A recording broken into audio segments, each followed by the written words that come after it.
2:27 to go. McNabb dropping foot. It's intercepted. And the 10 to the 20. He's gone. Going coast to coast. Rodney Barber to the 50, to the 40. Barber to the 30. Nobody's going to touch him. Rodney Barber. 10-5. The Super Bowl, and they're trying to win it for us. Third down, 18, dropping Gannon, looking Gannon, throws up the middle. It's intercepted at the 40. Derek Brooks 30. Brooks to the 25, 20. Derek Brooks all the way. There it is. The dagger's in. We're going to win the Super Bowl. And almost over the top. Second effort. He's got it. We think. They think they can. There it is. That's good boy Trask.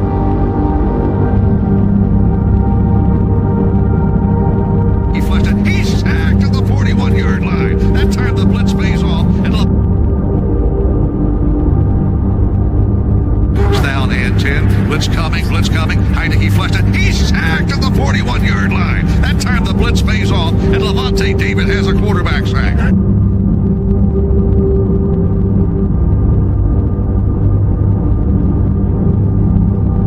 Here's the snap. Play action fake. Brady looking. Throws toward the end zone. Caught ball. Touchdown Tampa Bay Buccaneers. Rob Gronkowski's got 2 today.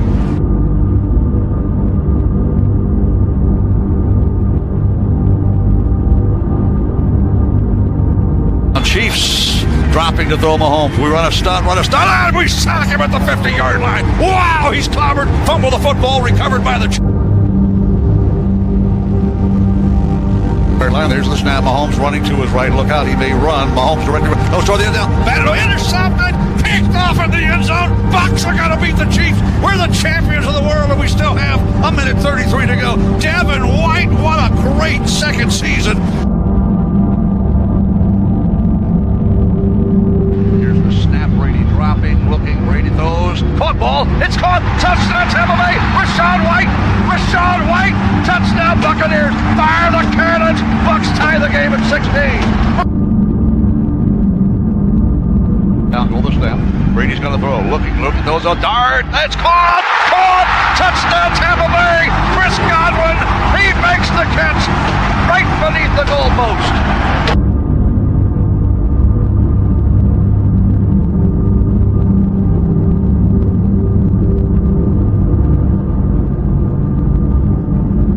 Mayfield has time, cocks the arm, runs the ball. He's going to run to the 30. He runs to the 35. He has a first down. Wow! Iffy ankle, bruised ribs. He's got guts.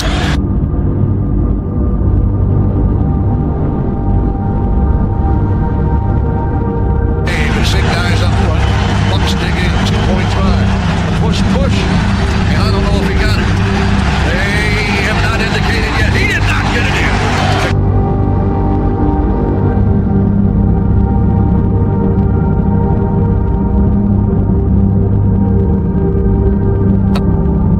In motion, Shepard to the left. We fake the end around, hand the ball off, running to the right. Irving inside the 10 to the 5. 3-2-1. Touchdown Tampa Bay. Touchdown Tampa Bay. Bucky Irving takes it to the house.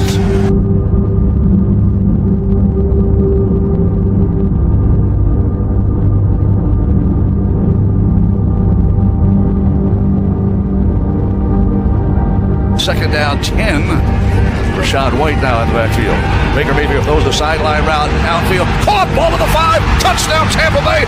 Mike Evans does it again. Fire the cannons, Bucs.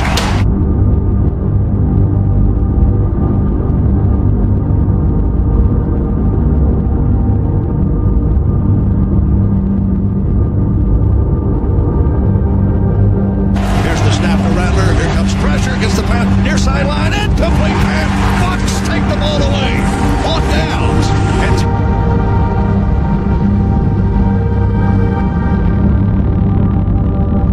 Now in motion.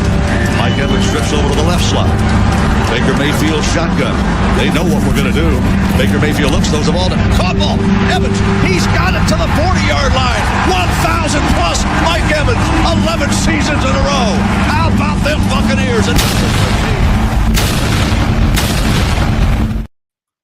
What is happening, Buccaneers Nation crew? I hope you guys are all doing well on this Tuesday. We have a loaded show lined up for you guys. Obviously, we're going to be going through these roster cuts. I'm going to be bringing my co-host here, Daniel Morales, in just a bit. But first and foremost, I want to say thank you guys for joining us here on the Frozen Pirate Podcast. I know you have a lot of other podcasts out there that you guys could be listening to. You being here with us, I see the viewers right now. Don't be afraid to get into that comment section and voice your opinion. Because, like I said, I appreciate you guys coming in and listening to everything we do here on the Frozen Pirate Podcast. Next week, special announcement. Definitely next week, free jersey giveaway. So you're going to want to tune in Monday because that's when we're going to start that free jersey giveaway. And then, guys, we're literally a week away from football action here with the Atlanta Falcons. But before we do that, Daniel and myself, I'm going to bring him in, and we're going to talk about these cuts that happened recently. A lot of people are surprised with some of these guys being cut. Shilo being one of them, Kyle Trask. But I mean, we're here to break all that down in just a second. And then also on the back end of the show, we're going to be doing our top 50 Tampa Bay Buccaneers of all time. I have it broken down into a roster. I did a roster of the top 50 Buccaneers by position, and I'm going to narrow it down with the top 50. But without further ado, let me bring in my guy here, Mr. Daniel Morales. What's going on, buddy? How you doing? What's up, man? You doing good?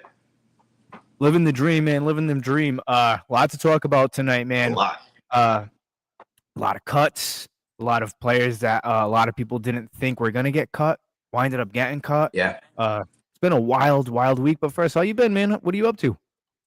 Been sick over the past few days, but Teddy Bridgewater got an illness. I don't know, something's going around in Tampa. Have a stuffy nose, all that, but overall, I'm feeling better now. So I'm excited for this year. This is gonna be a jam-packed show. If, you guys, the viewers, if you haven't liked and subscribe already, do that now. Louie's one of the best voices out there in the Buccaneers media realm. So, just like, subscribe, and, buckle in because this is going to be a fun episode. I'm really excited for this one. Oh, man, I appreciate that. Kind words.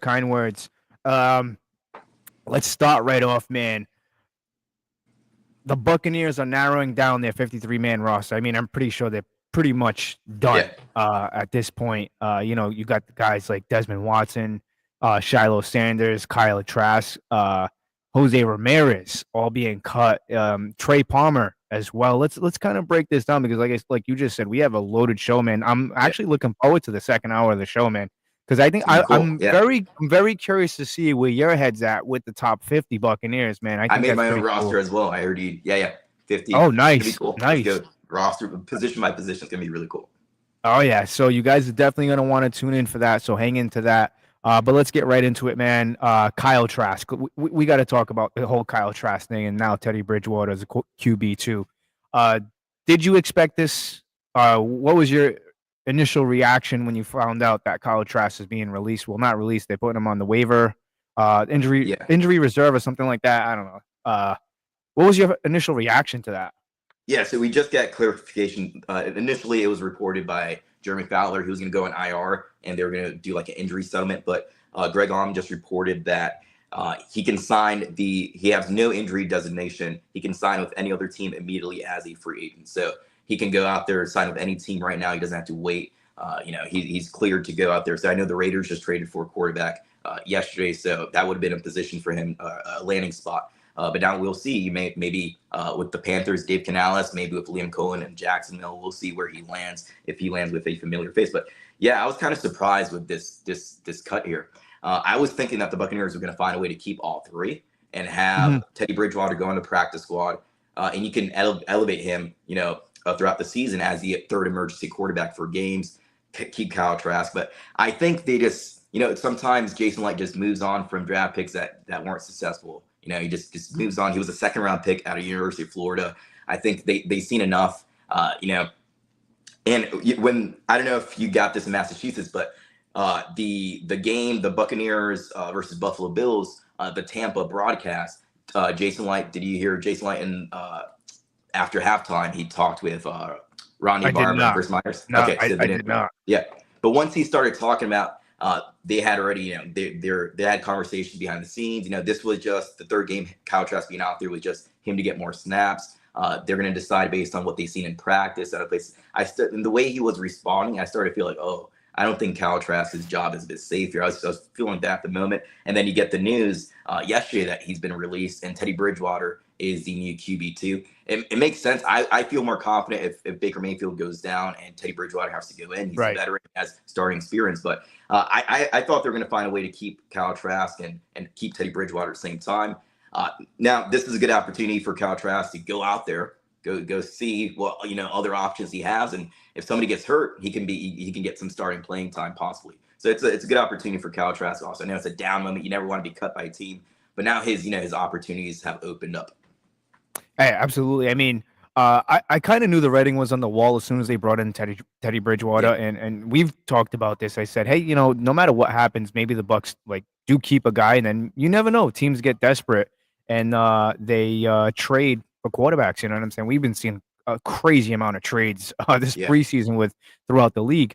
But when I seen Teddy Bridgewater come in that first game as a Buccaneer, and I saw some of the throws he was making, I'm like, oh man, Kyle, he's on his way out, because those were some pretty balls outside of the Jalen McMillan injury.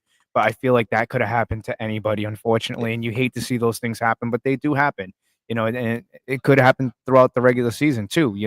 It's unfortunate, but Teddy Bridgewater just came in off the streets from being a head coach at a high school, and then just comes in right off the streets and looked the way he did. He looked pretty damn good with the team, at that point. It comes down to and I was on with Dan from Bucs Report yesterday. I said, it comes down to consistency. Who's gonna give you more consistency? Is it gonna be Kyle Trask or is it gonna be Teddy Bridgewater? I like to think it's going to be Teddy Bridgewater, because Kyle Trask showed a lot of inconsistencies in the last game for me, in my opinion. Mm-hmm. I mentioned this yesterday. It was a 3rd and 8. It was a preseason game. It was 3rd and 8, and I forgot where the Bucs were, but I mean, it's a preseason game. It's meaningless. I seen Tez Johnson running, I think it was like a slant down the middle, and he could have hit Tez right there. And Tez might have been maybe 3 to 4 yards short of a first down. It's Tez freaking Johnson, man. The kid is a Swiss Army knife. He can move around like he's compact. He can make those moves. If anybody can get that first down, it's going to be Tez. And he didn't even look his way. I forgot maybe he went to Raheem Jarrett. I don't know. Mm-hmm. But I was just curious to see that kind of throw. And he's kind of been inconsistent, in my opinion, with his decision making. It's unfortunate. I know a lot of Florida Gator fans are not too happy about this. I seen shout out to Sam Ali in the Loose Cannons podcast. I seen him post a tweet. He said something along the lines of, let me see if I can pull it up. It was a funny tweet that somebody tweeted that he retweeted. He goes, let's see here. I'm not going to be able to find it. Figures. I was looking right at it as we were going on live too. Let's see. With Kyle Trask, he's held on to the ball for a bit too long. Took some sacks he didn't need to. But overall, like we talked about last week, the Buccaneers don't make this move bringing in Teddy Bridgewater if they feel 100% confident with Kyle Trask at the quarterback. So overall, this is just the Buccaneers moving on at this point. Yeah, I can't find it. But he says he was reposting a tweet of somebody saying that somebody, I guess they must have been a Gators fan, and they were like, oh, I hope the Buccaneers fall into last place, and and the coaching staff should be fired. Come on, man. Come on, Buc fans. We have to stop being so biased like that. Like it's the same crap with Shilo, Jameis Winston, all the FSU guys. They were like, oh, Jameis would have won us a Super Bowl. No, come on. Mm-hmm. I love Jameis, but come on. Let's be realistic here. Yeah. So Dan, it's unfortunate. What is it? 4.5 years basically with the Tampa Bay Buccaneers. This is Kyle's chance to go out and go prove himself elsewhere. I mean, I hear like the Browns like to have 6, 7, 8, 9, 10 quarterbacks on their team. This is a good opportunity for the New York Jets with Justin Fields. Can he stay healthy? There's plenty of places where Kyle can go. I mean, he can come right here to New England. You know what I'm saying? Or something. Drake has a tendency of getting hurt. It's unfortunate, but and here's a crazy statistic here. He was the last one remaining out of that draft class. I think it was the 2021 draft class. Yeah. Nobody from that draft class is on this team. Wild, huh? That's insane. Yeah. Usually, like I said, Jason Light does a fantastic job at drafting, but it happens. You're not gonna hit on every draft pick. So let's move on to Shilo's shot in Tampa. Falls a little short. A lot of mixed emotions on this. So I was somebody who was rooting for the kid. I wouldn't have mind him on the team because I feel like he can contribute on special teams. He's a thumper. He can hit. But, man, when he started the preseason, he was, like, so out of position everywhere. Yeah. He had one good highlight, and that was the hit on the quarterback against the Titans, Mhm. and that was week 1 of the That's it. preseason. And that was it. And then everything else, was just a blur for him. He looked lost, missed tackles. And then, unfortunately, leading to what some say his demise here in Tampa was, the punch. There was a lot more that went into it. If you guys go back and take a look at everything, there was a lot of hand fighting going on. And not only I don't think that, he started it. Like, I don't think he started, yeah, but you can't throw that punch. This is your no, final opportunity to right. show, what your worth is. I think if you didn't throw the punch, maybe they sneak him onto the practice squad. But after that, that was kind of like, that was it. The writing was on the wall. It's the end of his tenure Right. here in Tampa. I don't think he's going to get picked up. I know his agent talked about him potentially getting picked up on the waiver wire. I don't think that's going to happen. I heard Canadian I think, Football League, somebody had they put in rights to negotiate with him, or they put him on some type of list. I think he finds somewhere to go. I think it's unfortunate because the kid has a lot of potential, and like, let's talk about that real quick because it's very difficult to follow in your father's footsteps, especially when he was very successful. Now, when I say that to say this is because you take a look at some of the greats, Michael Jordan. Yeah. His son played basketball. We don't hear nothing from, like, there's a lot of guys out there. And then you have some guys that, like Joey Porter Jr., he hasn't really lived up to the hype with the Steelers. The only guy you really think of is like guys like Antoine Winfield Jr. And so forth, and I'm sure there's plenty of others out there.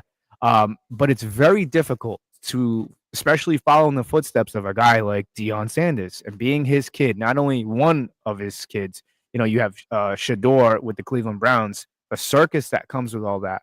I think what happened, I honestly, Daniel, I think what happened and why he threw that punch, can I tell you why? Why? He let his emotions get the better of him because I think he started to hear all the criticism in Tampa, and it's constructive criticism.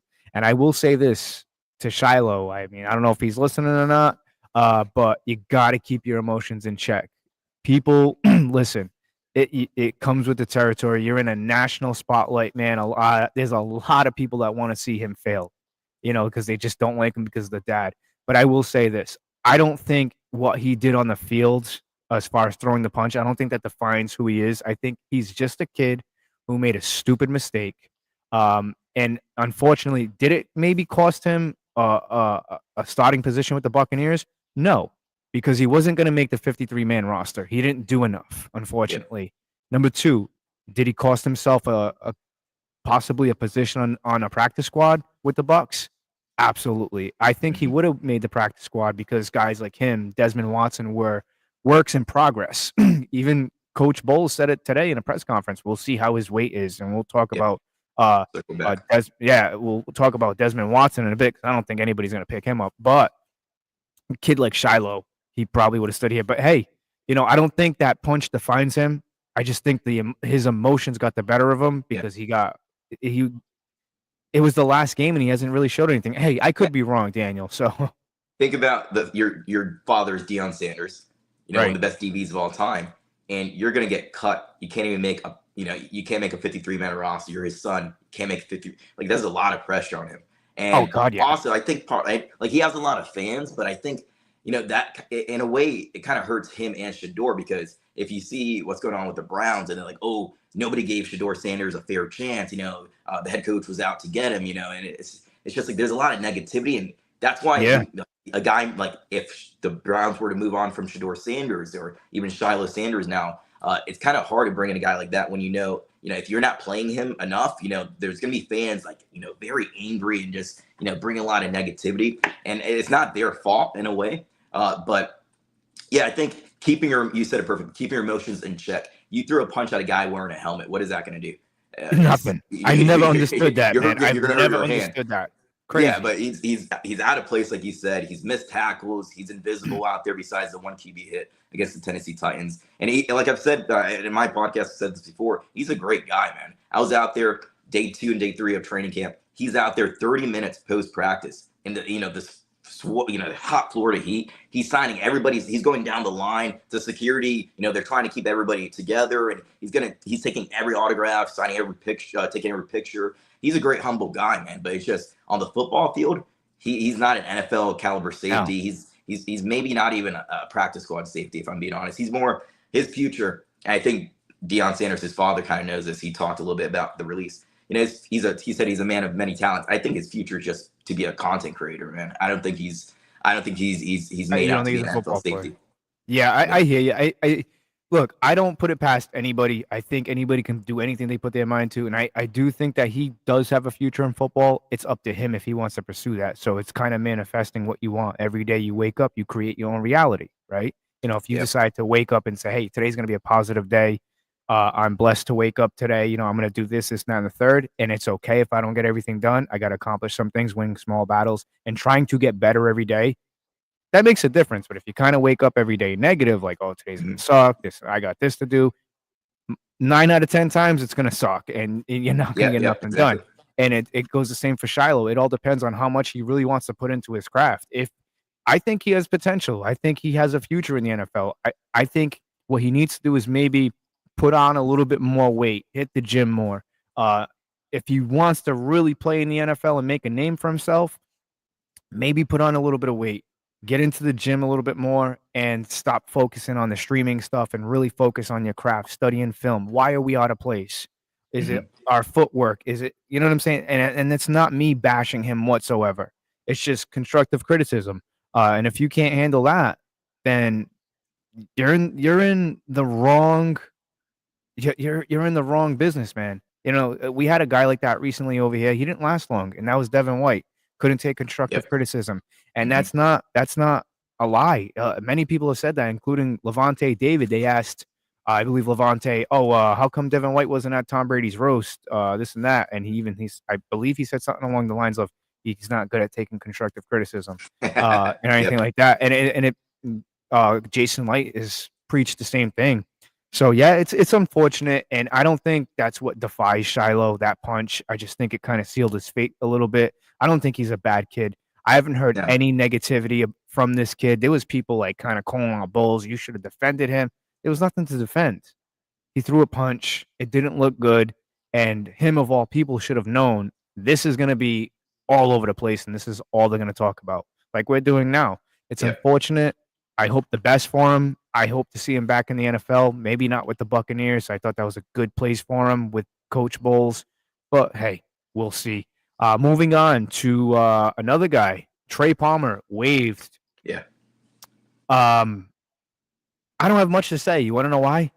Because you can't miss what you never really had. Yeah. Unfortunately. So, kind of Mr. Invisible out there always. Like we talked about last week, always woke up, pissed, but never actually produced out on the football field. He has so much speed, he has so much potential, but he can't stay healthy. Like Todd Bowles said today, if you can't stay out of the tub, you're not gonna make the club. That saying. So if you can't stay healthy, you can't produce on the field when you're out there.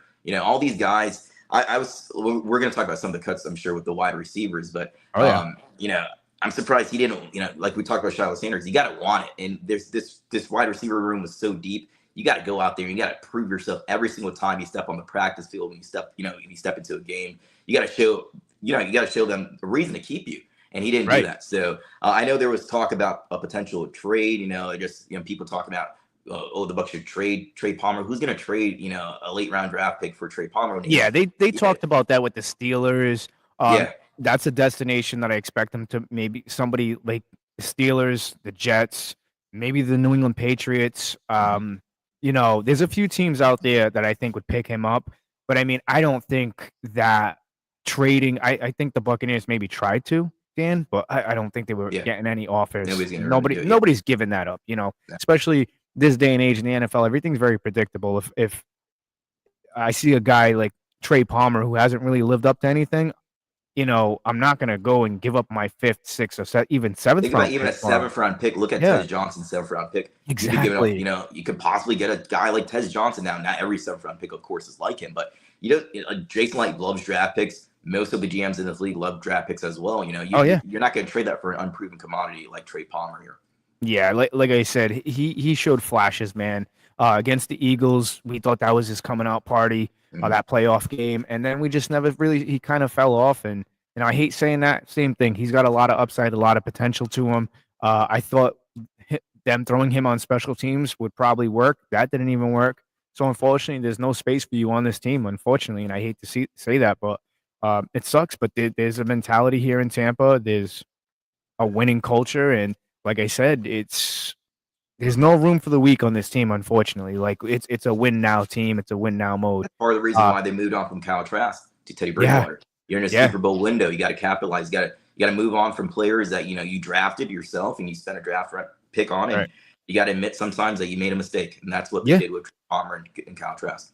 Yeah, and again, with going back to Trask, it's unfortunate, but I mean, it sucks because it's like down the wire. Let's just say Baker does get hurt for 2 or 3 games. Do I trust Kyle Trask to win 2 or 3 games? No. Do I feel I think he could maybe pull out 1 or 2, if that. I feel a lot more comfortable with Teddy Bridgewater. Another surprise, and I'll let you lead off with this one. Anthony Walker Jr., another guy you can't miss what you never had. So what's your take on this? So this one, I was a bit, not really surprised. I was a bit more surprised with the Nick Jackson cut, but Anthony Walker Jr., good friends with Lavonte David. They always talked about playing together at some point in the league. But again, like, he's a vet. The Buccaneers only kept 4 inside linebackers. And is he going to be out there playing special teams? They already have another veteran, Deion Jones, out there, 2 older guys. You don't really want them out there playing special teams. They're probably going to get hurt. You also have Lavonte David, older guy, probably his last year too. So really, the only young, if you would have kept Anthony Walker Jr., the only young inside linebacker would have been Savasier Dennis. You can't really, you can't really have backups who are aging veterans like that, and who already can't stay healthy throughout training camp in the preseason. He was only healthy during the OTAs. But Nick Jackson was a bit more of a surprise to me than Anthony Walker Jr. Nick Jackson, I liked him. He had 2 sacks in the preseason, had the one-handed interception. Now they decided to go with the linebacker out of Nebraska, John Bullock. I like both of those linebackers, but I did like Nick Jackson a bit more. I think he's the better linebacker, like true linebacker. However, they decided to keep John Bullock because he was better on special teams. So I get it. But overall, if you're telling me who's the better linebacker, I would have gone with Nick Jackson, but I understand because John Bullock led the team in special teams tackles, so he was able to produce out there. Todd Bowles talked about, he told these inside linebackers he's looking for a guy who can cover kick returns and punt returns and play on special teams. And John Bullock, he outperformed everybody else in special teams with the most tackles on this team. So the Anthony Walker Jr. one was a little bit of a surprise, but not really. But that Nick Jackson one, I thought he was pretty much like safe to make the 53-man roster. I know John Bullock talked about he was roommates with Nick Jackson. He talked about the potential of him possibly. He's hearing he's going to likely come back on the practice squad most likely. But he's a guy. If Deion Jones goes down, or you get injury at any point with Lavonte David or Savasier Dennis, who hasn't been able to stay healthy, he can easily come back on this team on the 53-man roster. I like both those inside linebackers. I think the Buccaneers did a really good job. It's like having 2 late-round draft picks with those 2 guys. I think they're going to have some future potential with those 2 guys. Yeah, you kind of stole my thunder there. So good. You summed it up perfect. Yeah, that was unfortunate. No, and even with Anthony Walker Jr., I thought that was kind of like a solid fit, but we just never seen him play. Unfortunately, another big release. Is it a big release? Jose Ramirez waived. Unfortunately, he's a guy. He showed flashes here and there in the preseason, but outside of that, you never really seen much out of him. Last year too, he had a good preseason, and I don't know. What's your take on this one? I was kind of a little surprised. I thought he was going to make the cut, but. Yeah, I thought so too. I thought the Buccaneers would have kept 6 outside linebackers. They just kept 5. You have, of course, Yaya Diaby, Hassan Reddick. Behind them, Chris Braswell, who's a complete unknown at this point, only had 1.5 sacks last year. You're hoping he could take that next step forward. Behind him, you got Anthony Nelson, who I'm comfortable with. If you have to come in for a few plays, he's been able to produce. He's been able to make plays. Saved Todd Bowles' job last year. He saved Todd Bowles' job last year. Remember that in Carolina? That would have been bad, man. Yeah. And the Buccaneers decided to keep Marquise Watts over Jose Ramirez. Jose Ramirez is a guy who they can bring back on the practice squad if he doesn't get picked up. But also a lot of guys are getting cut. I'm interested to see, do they bring somebody else in? Because I'm not too confident with besides Anthony Nelson, I don't know what you're going to get at Chris Braswell. We don't know what Marquise Watts, if he He looked needs out him of out there, place is a going few to produce. times. He could not get to. I noticed that in the last game. There was times where he flashed. He looked good. He just couldn't get to the quarterback. Yeah. Who does that remind you? You know who he reminded me of? Yeah. Joe Tryon-Shoyinka. You're trying to He did. Yep. A lot. All He gas, no showed. brakes, what you call him, right? Yeah. Yep. Yeah. He just, Mhm. but he was a little different though. Like he almost got there, but He's like almost right in this league. millisecond Yeah. away. Yep. Yeah, like almost in this league just doesn't count though, Yep. unfortunately. Mhm. And like I said, it's unfortunate. Another guy, Jose Ramirez, just you thought he had a good upside to him. I think Mhm. maybe it's just because of the simple fact that we didn't have any pass rushers, unfortunately, last year. Like everybody was banged up, and we were really expecting something out of him. But unfortunately, go ahead. Tristan Wirfs has talked about Jose Ramirez as being one of those guys who's hard to go against in practice. Yeah. But you need a guy like this to step up. Just like Chris Braswell, they're going against second, third, fourth string offensive linemen. You got to create significant pressure. You're going up against these backups. That's why also I'm really concerned about Chris Braswell. He only recorded 1 sack in the preseason, and you're going up against these backup offensive linemen. You got to be able to produce more, because if Yaya Diaby or Hassan Reddick goes down, he's the guy who's going to be that next guy up. And the Buccaneers would have depended a lot on David Walker Jr., fourth round pick out of Arkansas or Central Arkansas, but now it's going to be up to Chris Braswell. All that pressure falls onto him to be that guy he needs to be able to produce in year number 2. And I'm not too confident that he's going to be able to do it, but let's see what happens. Let's see how he continues to develop and progress. They're not really scheming out there on defense. They're just really playing. They just have a few plays and they're just going out there and playing. I try to play fast, but he's this outside linebacker room again. I'm interested to see, do they pick up somebody who got cut, pick up some undrafted free agent, somebody that they like. Yeah, I don't know. Maybe they make a trade for somebody, but I think this outside linebacker room, the depth is not there anymore with David Walker Jr. out. So interested to see, do they make a move at that position? Yeah, I think they're kind of just waiting to see what happens once all this starts to settle down, because by next week, we'll have a good idea of what this 53-man roster really looks like. I want to go to the comments real quick. Sorry, guys, I can't read everything. Shout out to Christopher Cole. Wirfs and Godwin have passed their physicals. So, all right, that's good news, but they're still not starting week 1. I know a lot of people are hoping that, but unfortunately, they're not going to start week 1. Back to the cuts there. Bryce Hall. This one was a little confusing to me because I thought he did very well. He's very good in the backfield. He can shut down the run. I don't know, man. I don't know why they cut Bryce Hall. I get it. They have a good infusion of youth on the with the defensive backs. But Bryce Hall, man, I get he's coming off an injury, but I think he could really help us out. Maybe he's a guy that they bring back throughout the season. Maybe somebody gets hurt, and they re-sign him. What was your take on Bryce Hall getting released? Yeah, I don't think this one got talked about enough. I like Bryce Hall. I think the Buccaneers had a lot of depth at the cornerback position this year.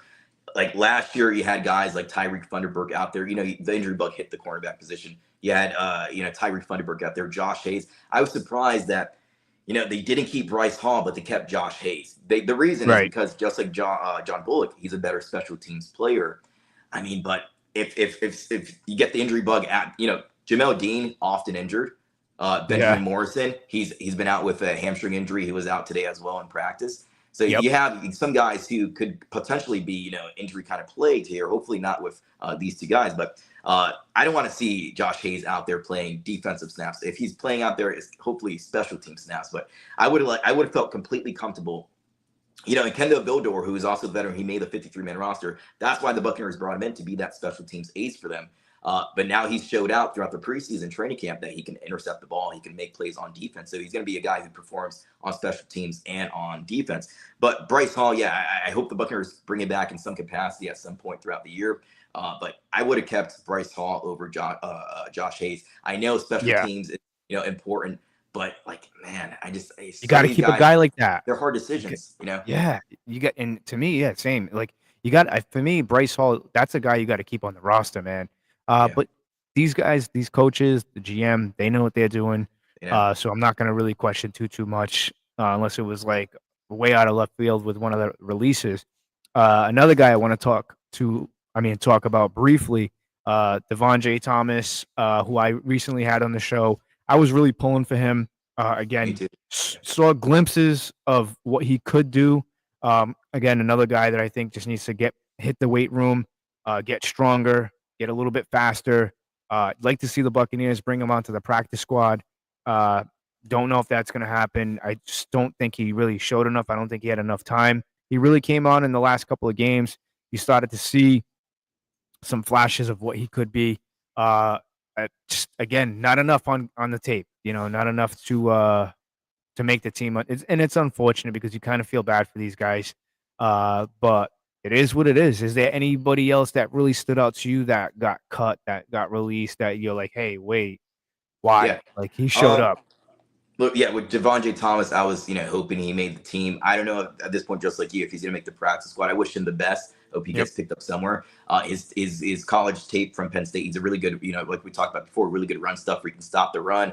And he's talked about with you that he can also get to the quarterback. He just didn't have that opportunity. We have guys like Abdul Carter next to him, but and a really high character guy. In Penn State's their season ended with the quarterback throwing an interception. And he was in the locker room, crying, protecting his quarterback. He's a guy who's going to, fight for his teammates and not throw people under the bus. And I think that was, it shows his kind of character, a guy that the Buccaneers love, the high character guys. He's that man. Garrett Green is a guy, a wide receiver who he's the quarterback who converted over to wide receiver this offseason from West Virginia University. He got cut at the wide receiver position. And, the Buccaneers kept 7 wide receivers. You have Mike Evans. Chris Godwin's going to be on the 53.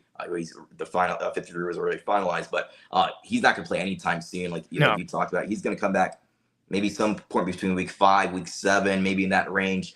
Emeka Buka, of course, made the team. First round draft pick. Tez Johnson absolutely showed out. 8 receptions. 8 targets. All these kind of things. And a backflip in the air had so much, so much hype. And a backflip.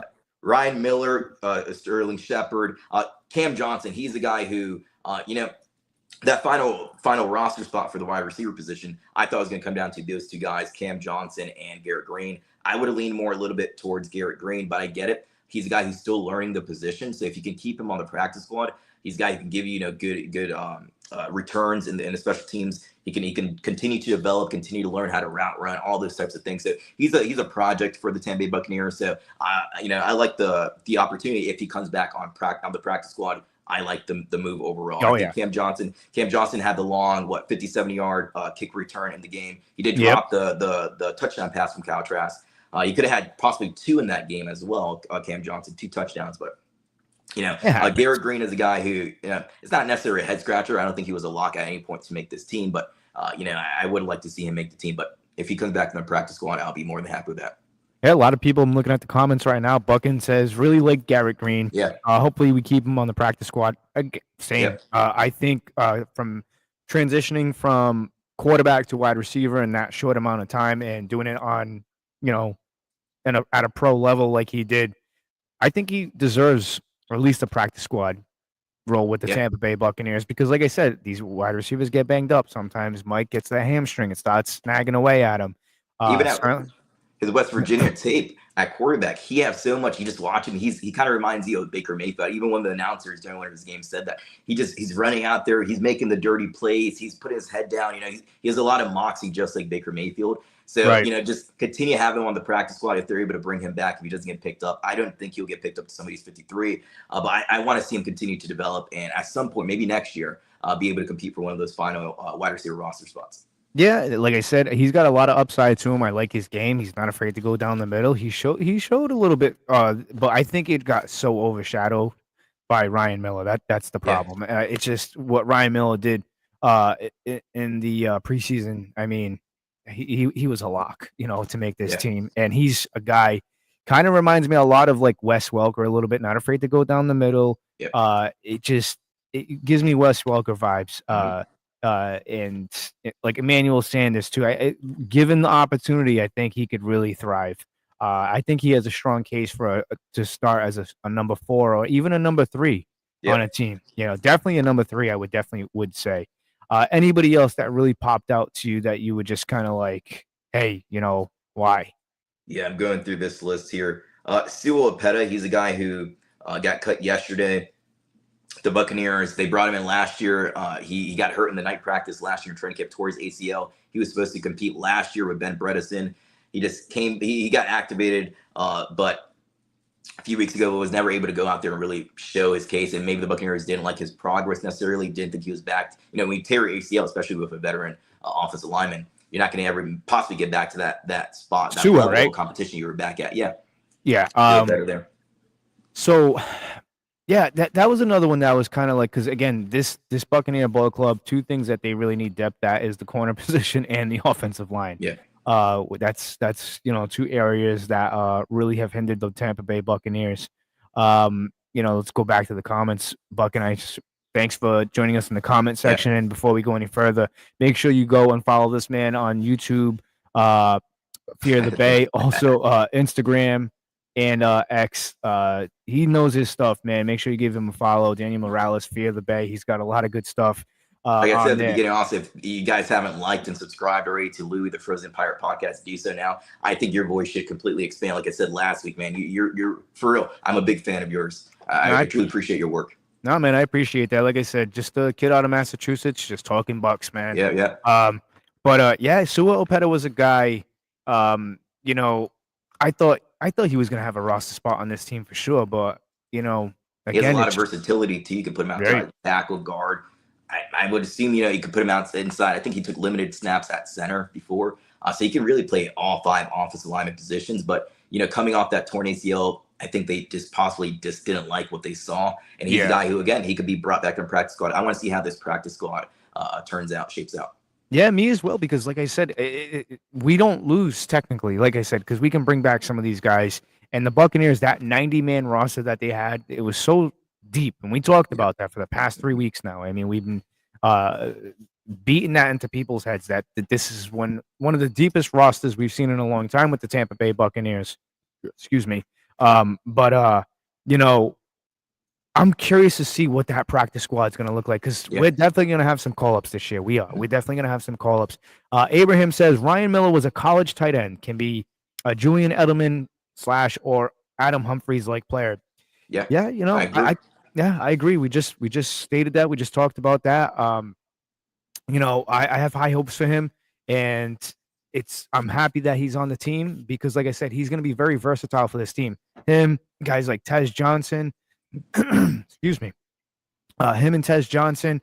Tez really showed out that last game. I was impressed, man. And I'm waiting to see what that's going to look like on Sundays now, because like I said, I was a little nervous. We talked about this. I was a little nervous going into with the wide receiver depth, not having Chris Godwin there, not having Jalen McMillan there. That made me a little bit nervous. But now seeing what Tez can do, again, you have to show this, that you can do this at a high level, because you're not going in with rookie free agent. Rookie free agency. You're not competing against those guys. You're competing against 1s and 2s now. And I think he's up to the task. Like I said, he's short, he's compact. I really think he's going to make a big difference on Sundays. I'm not saying every single game, but I'm telling you, he's going to have some of those plays that really he can break loose, and I'm excited for him.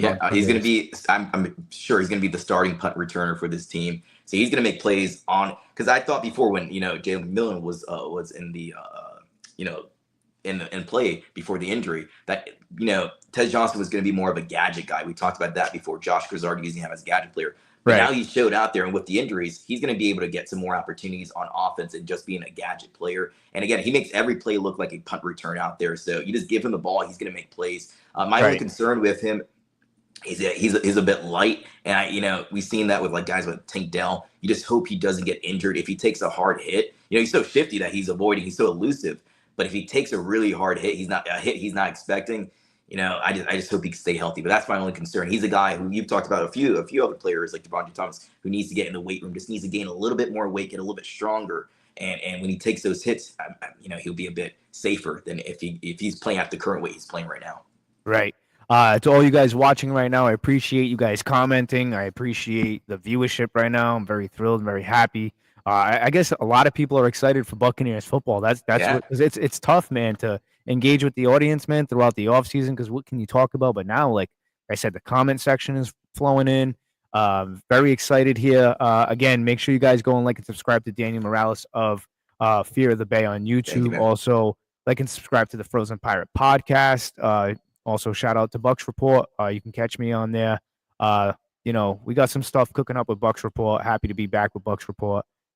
So yeah, man, it's so. uh, Again, what's up with you guys stealing my thunder? First you, Daniel, now Bucky. Football is back. No better feeling. Yeah, man. Buck is It's right. Yeah. let's take a quick break from with the roster cuts. I mean, look, we kind of have an idea of what the 53-man roster is going to be like. Every year it's the same thing. There's guys who are like, ooh, why is he going? Oh, we should have kept him. And then we always have this one guy that kind of comes out of nowhere. So let's take a break from that. How excited are you for this football season? Because I have my routines. Like I told the wife, I'm like, because we would always cut it close because Sundays were our days where we go grocery shopping. And there was times you gotta make sure the game starts. Yeah, dude, it was cutting close. And I'm just like, there was times because I used to have this routine where I'd buy a 6-pack, I'd have my pizza, and I'd have my wings and stuff like that. Now, just kind of watching what I'm eating and stuff like that, and being like, this season, unfortunately, not going to happen. I haven't had a drink in 2 months. I'm trying to keep that momentum going. Awesome. So it's going to be sparkling water and I don't know, maybe a couple of slices of pizza on game day Sunday. But I have that routine. But we used to cut it close when we used to go grocery shopping. But I have the NFL app, whatever, with I pay for the Sunday ticket, which is kind of a robbery, if you ask me. I'm paying literally, like, I think I got a deal on it this year, but I'm paying whatever amount just to watch the Buccaneers. But I have to, unfortunately, which is fine. If you pay it in full, the money's gone, so you don't really think about it. It is what it is. You don't see that monthly fee. That's what kills you. Yeah. But yeah, like I used to have it watching it in the car and picking up the pizza and just cutting it short. What's your Sunday routine, man? Like, is it a day where you just tell the wife, "Hey, party's over. Like, don't talk to me for 4 hours," or do you guys sit on the couch watching game together? Yeah. How does that work So out? I've been teaching her football the past few years. So All she's been sitting down. She's sometimes still asks what a first down is or something like that. But she's getting the idea because she never watched football before, and now she knows a good amount now. She started watching, unfortunately, Brady's final year. That last year, and it wasn't. She was kind of like, what is the whole hype around Tom Brady? He wasn't, playing at the ladder. Tell her, he's going through that divorce. All the whole he lost like 15 pounds from the. You got the Botox going on. This Yeah. isn't Tom Brady that we used to. That's not Tom Brady. That wasn't the Tom Brady saw out there isn't the regular Tom Brady. But yeah, man, I've always found a way. Always growing up, and I can't listen to it on the radio unless there's a blackout like I used to do as a kid sometimes. But I always have to find a way to be home and make sure I have everything clear because I want to be able to, 3-4 hours that the Buccaneers are playing for. I want my full attention on that. I don't know if I told you this story, but I told everybody else. So when I was a kid, when I became a Bucs fan, being in Massachusetts, I could never really watch the games occasionally. So I would find out, like, I remember one year it was like the greatest Christmas ever. I got like a Nintendo 64 for Christmas. Oh, it was the greatest first game console, yeah. Yes, it was the greatest Christmas ever. And I had NFL Quarterback Club 97, I think it was. And through that, I would find out more about the team. And I used to rob the Sunday paper off the neighbor's porch just to get the statistics of the game. I remember you told me that. Yep. Yeah. Like, it was just crazy. And that's how I would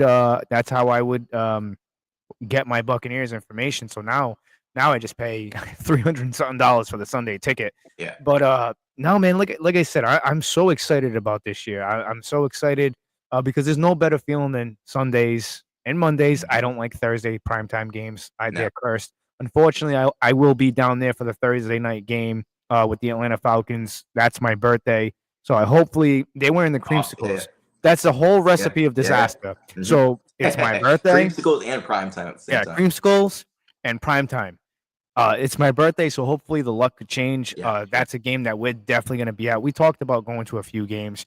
The Patriots, I don't know. That's kind of cutting it close because we're doing the Disney thing in a couple of weeks. And then, me and the wife, we kind of do these adventures and stuff like that. But I was also thinking about going to Buffalo, driving up to Buffalo. Buffalo is about 6.5 hours from me. And a lot of people are like, oh, it's going to get really cold out there. Man, I work construction. I work out in the cold. But I guess that's like a different cold up there. But hey, man, I'm a masshole, so I know what the cold weather feels like. That's November. That's a week 11 November game. So see how cold exactly is it? I don't think it's going to be blizzard conditions. I don't know. No. Those are usually like I don't know. Maybe you're kind of cutting it. You Yeah. said what? November 11th? Yeah, November. maybe It's week 11. Week 11. I don't know the exact date, but it's in week November. 11. If it's late November, yeah, you're kind of in that blizzard region right there. If you had to, yeah, if I had to guess, by mid-November, it's really cold out November here. 16th is exactly mid-November. Oh, okay. Actually, I don't know. It's Buffalo. Buffalo's weird like that. That's no joke out there. That's a different type of cold. But yeah, it's such a recipe for disaster, that creamsicle game. But hopefully, when I get down there, change the luck of the Tampa Bay Buccaneers. Let's go to the comments right here. Ben Cornett.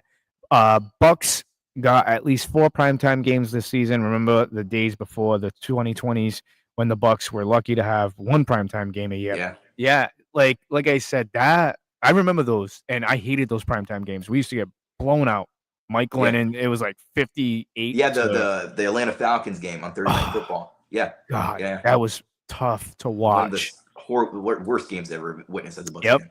And just watching the Thursday night games against the Atlanta Falcons recently, that they're that it's always the Atlanta Falcons on prime time. Yep. It's like we didn't get smoked last time, but just it didn't, the way we lost. Bucky getting the face mask pulled and not that call not being there. It just sucks. Hey, but we got more titles than them, so that's the way I look at it. Buckin says, "Can we please just get a win in the creamsicles?" Yeah, that's what I'm saying. I'm going down there, so hopefully, the luck changes on that Thursday night game. Yeah, because like I said, I want to see them put up a 50 burger on the Falcons on that game. That'd be nice, man. So, I think we've reached the point in the show that it's time, Dan. It's time to. Ready? I'm ready. So this is the time where we're about to do, our roster, and we're also going to do the top 50 list of Buccaneers of all time. Now, I warned the audience. I said, because you're a lot younger than I am. I came in 95.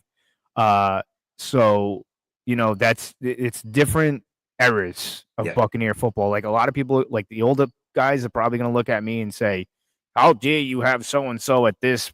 He should be here and he should be there. Like, listen, it's different eras of football, of Buccaneer football. That's the way I look at it. There's probably going to be people out there, the old timers, going to be like, well, how do you not have so-and-so on this list? Stop. That's going to happen more of me. That's going to happen more of me, man. Yeah, I'm probably going to question when the Buccaneers won their first Super Bowl, I was in diapers, man. So, I couldn't actually witness what was going on. So, like on my list, for example, I know a lot of people are going to be angry, but I just wanted the list to be true to me. So I want to put that disclaimer out there. I can't have a guy like Simeon Rice out there, or a guy like, for example, John Lynch. When I didn't really witness them play, I didn't get to experience them play. So my list, this is a disclaimer for my list can be completely different. You're probably gonna have a better list than me, man, because I didn't get to witness all those, that first Super Bowl run with all, I did get to witness Ronnie Barber, but all all those great Buccaneers legends. I didn't get to, that wasn't my time necessarily. My time is more, like you said, the part of the 2000s, afterwards. Yeah, like Jeff Garcia out there slinging to Joey Galloway in 2008. Like that's kind of my I was watching football in diapers, but I didn't know what was going on. So, I didn't know. I mean, it's the same thing. Like I said, it would be no different. Like right now, if I did like a top 50 for the Patriots, growing up in Massachusetts, my father was a Patriots fan. If I said right now who my top 50 Patriot players were, and if he was still alive, he'd probably look at me and say, "You don't know about the Patriots." According to me, but it's because he's seen like maybe 10 to 15 years more of Patriot football before I even existed. Yeah. So I've never seen a snap from Leroy Selman, for example. I just So that was way before my time. So just disclaimer out there. My list is gonna be. I know a lot of old timers are gonna be really angry with me. Man. That's all right, man. I just want to make a list that's true to me. This is my this is my list. This is my true list. I thought it would be I thought it'd be fake if I have guys like, for example, I didn't really get to see too much of Warren Sapp. He was what, 2003, 2004 when he left. I was 5 years old, man. I didn't get to really see Warren Sapp out there. So I just want to make the list true to me. So disclaimer out there for all the old time Bucs fans. I love all the Bucs fans out there, old timers, new guys as well. But man, I just want this is my list. It's it's not going to be the perfect list. Your list is probably going to be better because you have to see this 95, man. Well, like I said, man, like for me, this list, same thing. This is a list that's near and dear to my heart. And like I said, I sat here and the wife see me print out and I print out again and again of names. And I'm just like, and I was even doing it during work hours. Sorry if my foreman's watching. It's just, it was important to me because I wanted to get it right and true to who I thought in my mind was the top 50 Buccaneers of my generation. You know, Yeah. I do have Leroy Selman on there just because of the simple fact that Leroy, he anchored that new non-losing mentality for the Tampa Bay Buccaneers. And I've went back, I've watched highlights of Leroy, I've watched highlights of a lot of people. Have I sat there and watched full games? No, absolutely not. I'd be lying to you. But I did my fair share of like investing my time in looking back at the history of the Tampa Bay Buccaneers, you know. But I got my own list here. You know what? I'm gonna start off with the roster.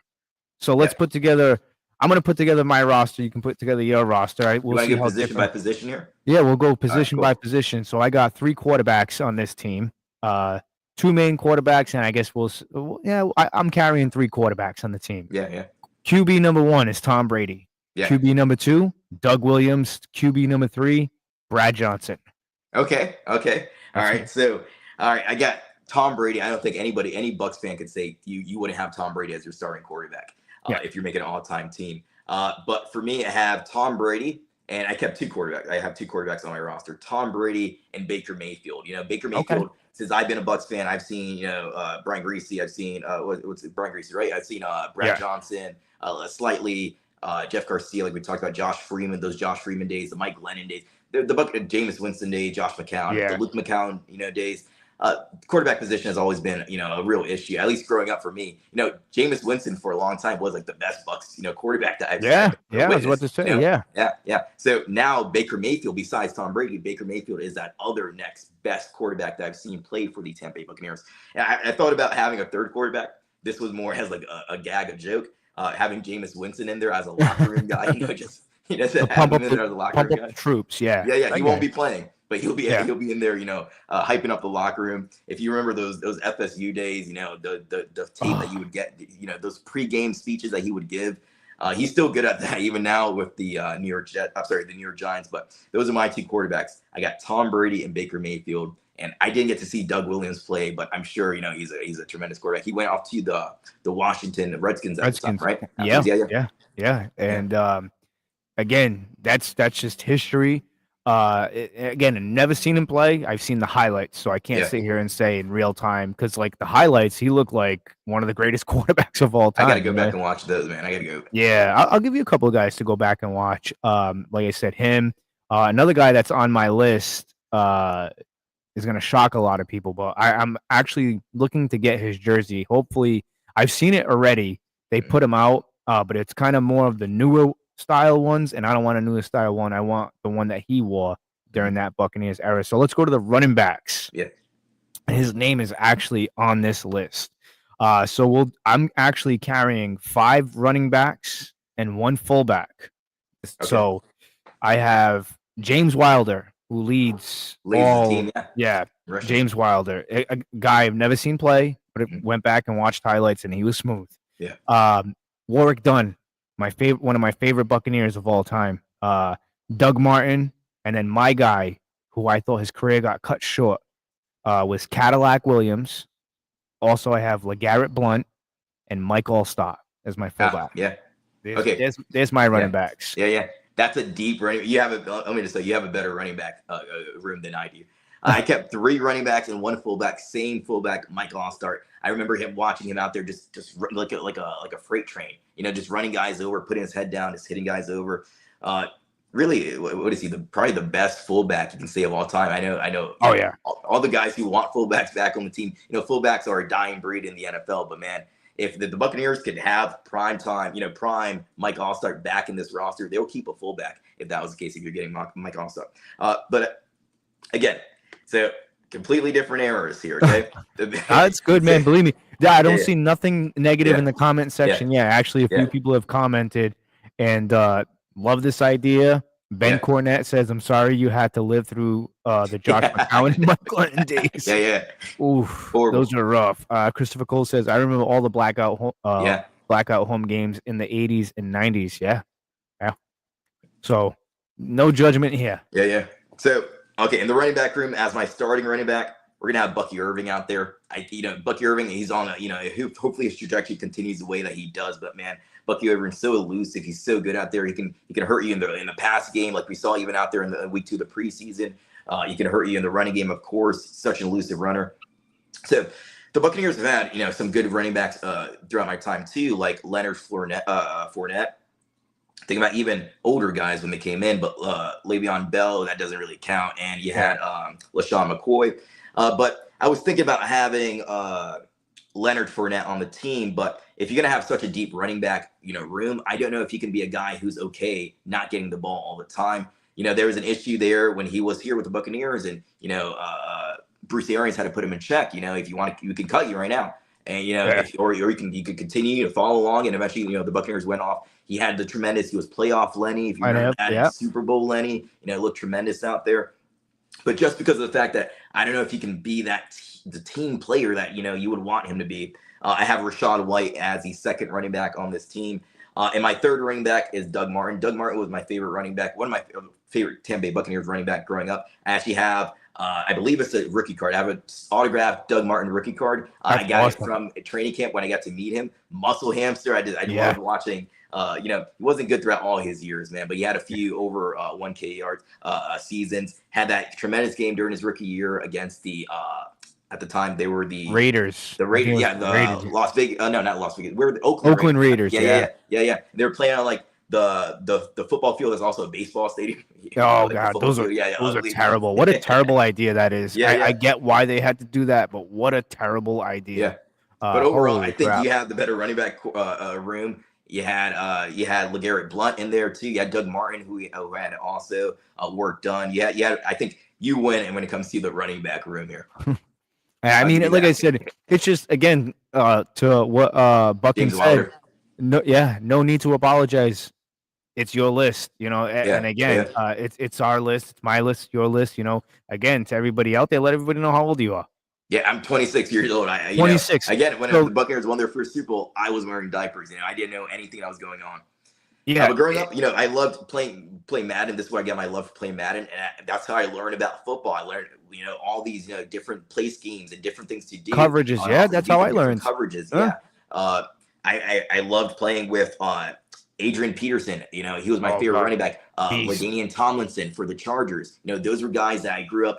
Every time I would make a new franchise, I would have one of those guys on my team because I just love. Even if you remember Brandon Jacobs with the New York Giants. The big running back who would truck you over, man. Yeah. That was my era of running back, seeing those guys. Of course, LaShawn McCoy also with the Philadelphia Eagles. But those are my guys, man. What a deadly offense that was, the Eagles. If you look back, man, Mike Vick, LaShawn McCoy, Deshaun Jackson, like those three in itself, man, is a three-headed monster. Like wow. Andy Reid as head coach, man. Yeah, and then they winded up blowing that up for Chip Kelly, and Chip Kelly ripped that team apart, and the rest was history. Yeah. Speaking of receivers, I got an interesting wide receiving room here. I think this is. How many did you keep? I kept 6. 6. Okay, I kept 5. Okay, so I got Mike Evans, Vincent Jackson, Chris Godwin, Joey Galloway, Mark Carrier, and Keenan McCardell. Louie, we almost have the same wide receiver. Really? Yeah. I got Mike Evans, Vincent Jackson. You remember the Tampa Bay Buccaneers when you had 6'5", Mike Evans, 6'5", Vincent Jackson, Austin Seferian-Jenkins didn't work out. Oh yeah. You had those all 6'5" plus guys. I got Chris Godwin Jr. also, Joey Galloway, deep threat for the Tampa Bay Buccaneers. My 5th wide receiver, because again, this is like the Leonard Fournette situation. I was thinking Antonio Brown. He was so good, with the Buccaneers during that short run, but it ended horribly. He quits on the team against the New York Jets. what's his name? Cyril Grayson had to make that clutch catch. He was filling in for Brown at the end, and he saves the game for the Tampa Bay Buccaneers to go on to win that game, thankfully. But also, if he stayed the whole season, you might have another, Super Bowl. That's the Tampa Bay That's what I said. They would have went back to back. They would have went back to back. I don't think that Rams game would have went in that way. I don't think also, with this defense, they would have just destroyed the Cincinnati Bengals offensive line. Yeah. It would have looked like the Patrick Mahomes game in Super Bowl 55. So yeah, I think he hurt himself. He never got a chance again in the NFL. I'm sure there's going to be things in the future with CTE and all those types of things. I've already seen a little bit of that right now. So I mean, it's unfortunate. Oh yeah, he had a situation where he got into a fight. I don't know if you saw this for like he got jumped and somebody's trying. Yeah, he started shooting allegedly. I don't want to get sued. Yeah. Listen, I don't got money for that, so I mean, I ain't got nothing, man. Allegedly, I don't know exactly what happened. Okay, you can sue me for my iPhone 15 Pro and the Escalade. That's it. Go talk to Cadillac. Don't talk to me. I don't got nothing. That's the way I look at it. But yeah, I remember I seen that. Let me finish out the room. But so Deshaun Jackson, also another guy who, great player, one of the best deep threats of all time in the NFL. But when he was here, even Jason Light admitted he wouldn't have made that signing if he was the general manager he was today. Deshaun Jackson wouldn't have came into Tampa. If you remember the division, also because Jameis Winston the entire year couldn't hit Deshaun Jackson. I was always off sync. Finally, Ryan Fitzpatrick comes in and he's able to hit him deep. Deshaun Jackson had the best game of the season with Ryan Fitzpatrick. And they started off there was a big red hot. They started off red hot that year. They were 3-0 that year, and he was averaging 400 yards passing in those 3 games, and then it just kind of, what it was? Sorry to cut you off, but I have to say this. It was the feeling of Jameis coming back and taking over the team because the chemistry that team had. You've seen it, I don't think it really affected a guy like Mike because Mike had really good chemistry with Jameis. Jameis would always get him the ball. But the offense looked a lot different with Ryan Fitzpatrick. It looked like they were having fun. Yeah. And remember after the game, Deshaun Jackson gave him this explosion. There was a chain on. He's showing his chest hair. He has the glasses on. I remember all that. Yeah. That was good stuff. Fitz magic. But my final wide receiver, and again, because I can't have Antonio Brown if you quit on the team. Can't have a guy like Deshaun Jackson out there just because I feel like he wouldn't. When you have Mike Evans, Vincent Jackson, Chris Godwin Jr., Joey Galloway, how many times he gonna get the ball? I don't know if he might quit on the team like Antonio Brown if we were having in a real life situation. I have a rookie. I have Emeka Egbuka on this. Really? Wow, that's ballsy, man. Big. Yeah. But I think he has so much potential. He looks so polished out there. He looks so clean. Early on in training camp, they already talked about the fact that this guy knows the bulk of the offense. He knows how to play in different wide receiver positions, the X, Y, Z. He can move him around. He's just going to fill in and he'll play wherever you have him. And there's a picture he posted on Instagram with Chris Godwin with his arm over him and they're walking, onto the field. He has Chris Godwin Jr. as his mentor, man. He has Mike Evans in the room also, man. Yeah. So, he's a guy who I think has a lot of potential. He's the future, Unfortunately, Mike Evans, like we talked about last week, only going to be here for maybe 1-2 more seasons. I think he gets 13 straight 1K yard seasons, same as his number, and he's going to retire. I think that's I'll tell you what, if he can pull that off, man, that'd be awesome. Yeah, I'll tell you what, that'd be like the icing on the cake for his career. I mean, you either die a hero or live long enough to see yourself become the villain, like the Dark Knight saying. But he's the future at this wide receiver position. Also, Chris Godwin is aging now too, and he's been injured in the past. So he's the future. I like Jalen McMillan also, but I think Emeka Egbuka is the future wide receiver one for this team. So I put him on this team to be behind all those great mentors and also to continue to develop. And he's the future. He'll be the future on my team here. He's the future for the Tampa Bay Buccaneers also in real life. Wow, that's ballsy, man. I respect that. That's a bold statement right there. But I like him.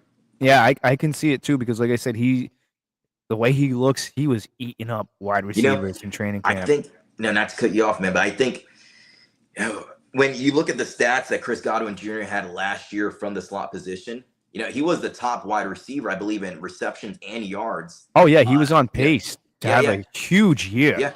Yeah, nobody really talks about that, man, but no, he was on pace to have a great year, and he was playing from that slot position. Baker Mayfield, he trusts him, obviously. I think, bold prediction here. I think potentially Emeka Egbuka can have more receptions and yards than Mike Evans can when we finish the season. I think maybe, Emeka Buka, since if he stays healthy, he's playing since week number 1. He can lead this team potentially in receptions and in receiving yards. I think Mike Evans will still lead the team in touchdowns, but I think he can lead, and Mike Evans will get his 1K yards, but I think he could be the reception leader and the receiving yards leader for this team. And, it's hard to do, but since he gets that opportunity since week number 1 playing in the slot, I think Baker Mayfield's going to throw into him a lot. Oh, yeah. I mean, you can kind of already see the chemistry that they had in training camp. You've seen some of the throws Baker was making to him. I'll tell you what, if this kid, and I put money up already on it, if he has more receiving yards than Mike, I'll tell you what, he's making a strong case for Offensive Rookie of the Year, and I hope he gets that because I liked my odds and I took the odds, so it'll pay out. I promise you that. I like him better than, honestly, Ted McMillan and Travis Hunter over there in Jacksonville. I think he might be. There's other guys like Tesla with the Detroit Lions who's looking good in the preseason, but I think he might be the wide receiver 1 of this draft class. We'll see when it's all said and done. But just like Mike Evans was, who was Jason Licht's first pick overall, in 2014, and you look back, Odell Beckham Jr. was in that draft class. You had Sammy Watkins out of Clemson. Yep. Who else? You had Devontae Adams also. He ended up Calvin Benjamin too, right? FSU. He was part of right. That draft class. And I he think converted over his second, run in the NFL. He tried to become a tight end. It didn't work out. Yeah. I remember that. Yeah. And it just didn't work out. Just like Mike Evans in 2014, in 2025 here, I think Emeka Bigum might, at the end of 10 years down the line, I think we might look back and say he was the wide receiver 1 of this draft class. Yeah, I agree with that because, like I said, if you look at his body of work at Ohio State and you take a look at the other wide receivers there that he had to share the ball with, he this kid's a baller, and I keep saying this. Ohio State puts out pro-ready wide receivers. Yeah. Mm-hmm. So let's go to the tight ends, man, because this one was a tough one. I can probably predict where you're going with your tight ends. Give me the prediction. Where do you think I'm going to go first? I want to say Rob Gronkowski, Cameron Brate. Yeah, those are top tier. Yeah. There you go. So tell me the third one. Do you think you know the third one real quick? Third one would have to be your error right now. Okay, the third one. It's tough. Very consistent player. Dependable. Kate Otten. There we go. You got my all right. There you go. So I don't know where yours can go. All right, so I got a little bit of old school here, man. Yeah. So one of the guys on my list is actually one of the guys who works for the Buccaneers radio, and that's Dave Moore. He's number 4. Okay, Dave Moore. Okay, Dave Moore's number 4. Cameron Brate's number 3. I had to do this because it was necessary. The older people are gonna kill me for this one, and unfortunately, I had to. Jimmy Giles at 2, and then Rob Gronkowski at 1. Yeah. Just because of the simple fact. It's Rob freaking Gronkowski and what he did with the Tampa Bay Buccaneers. If he wasn't here, I don't think we get that title. I get it. People are saying the defense. I understand that. But who balled out in that Super Bowl? Who single-handedly killed the Chiefs was Rob Gronkowski. Him and Brady together, there's nobody that does it better, unfortunately.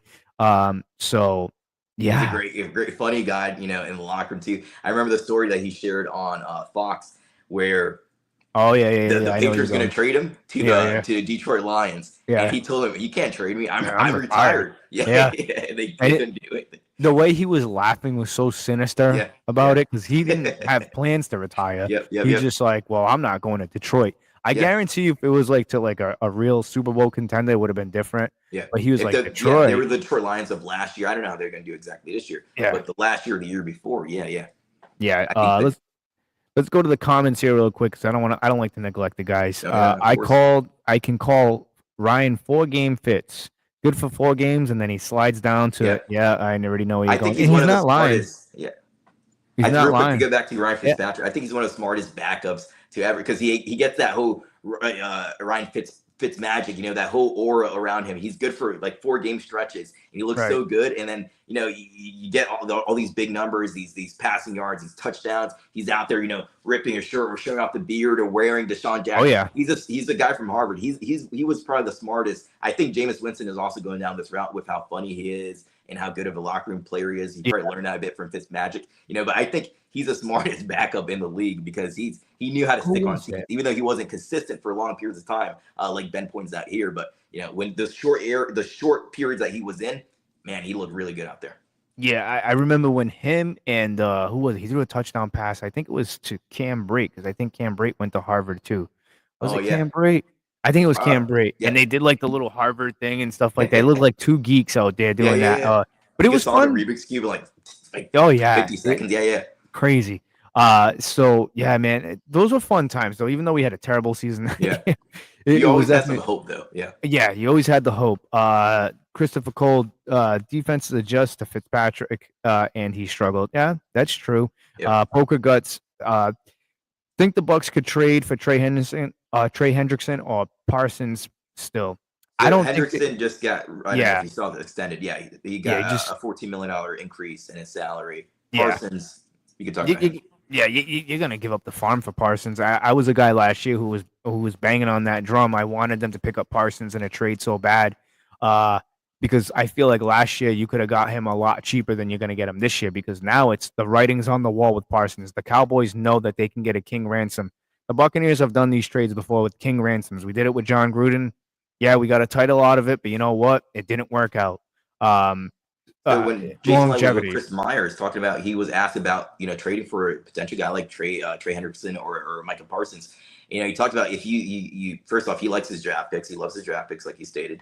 But you got guys down the line like Baker Mayfield who's going to need an extension soon, and you don't want to give up the draft picks. Also, the amount of salary cap that's going to be just focused on one player like Micah Parsons or Trey Hendrickson. It's not a long term. Like if you win the Super Bowl, it works out. But It's not a long-term plan. You're going to be left with a lot of, debt or a lot of, future picks gone. So what I would feel comfortable if they can somehow work it out is a first-round pick, and the Cowboys are not going to accept this, but a first-round pick and like a third-round pick. Yeah, I'm not doing anything else after that. See, for me, the only way I would do this is if they accepted like a first and a third, and if you had to throw a player in there due to the running back depth, I would throw Rachaad White in there because it's a good chance that Rachaad White, and a lot of people are going to be like, how dare you? Listen, this is just fantasy. Yeah. I would offer a first, a third, and Rachaad White just because of the simple fact that you can re-sign Micah Parsons. He's in a better situation, number one.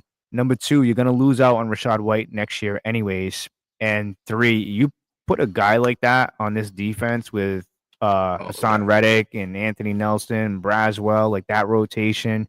And there's other guys in there that I don't have to name because we all know who they are. Vita Vea, Kalijah Kancey, Logan Hall. Like like that's scary and it's worth it. And not only that, you're getting longevity out of that.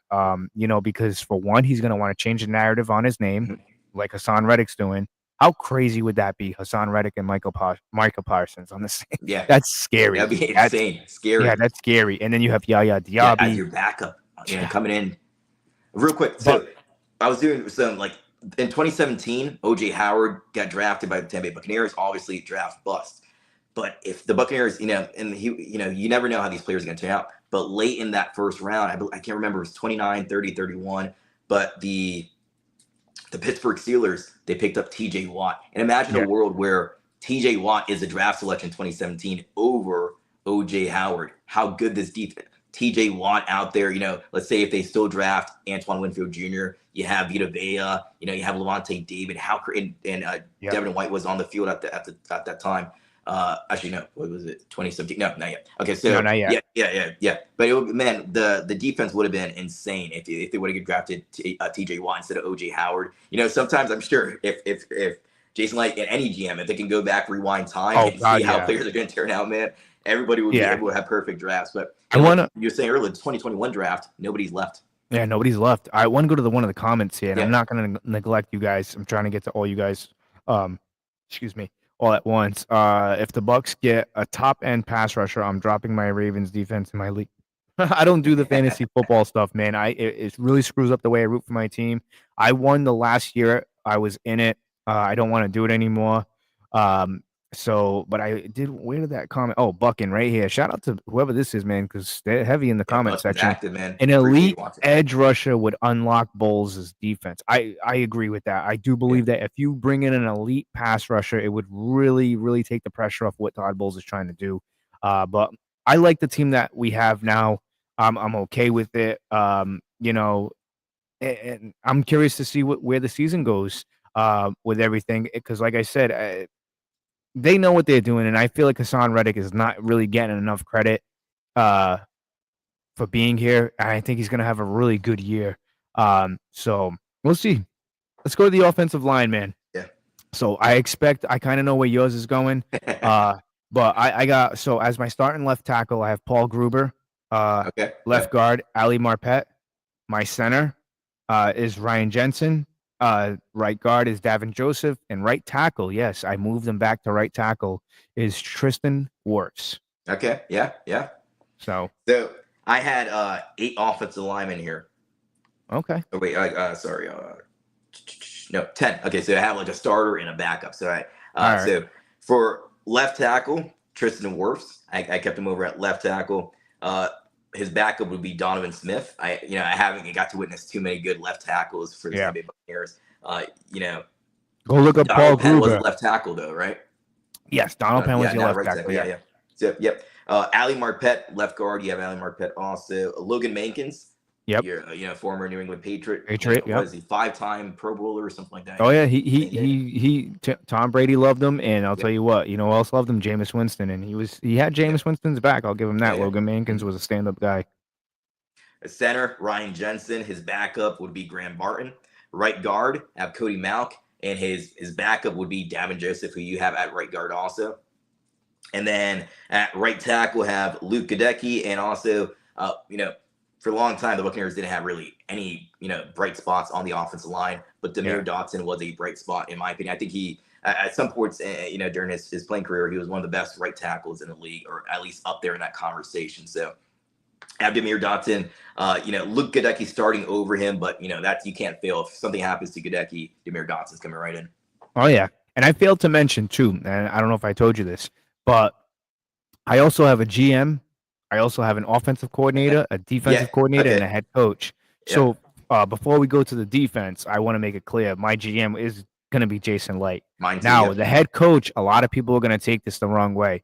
I'm not going to unveil it right now.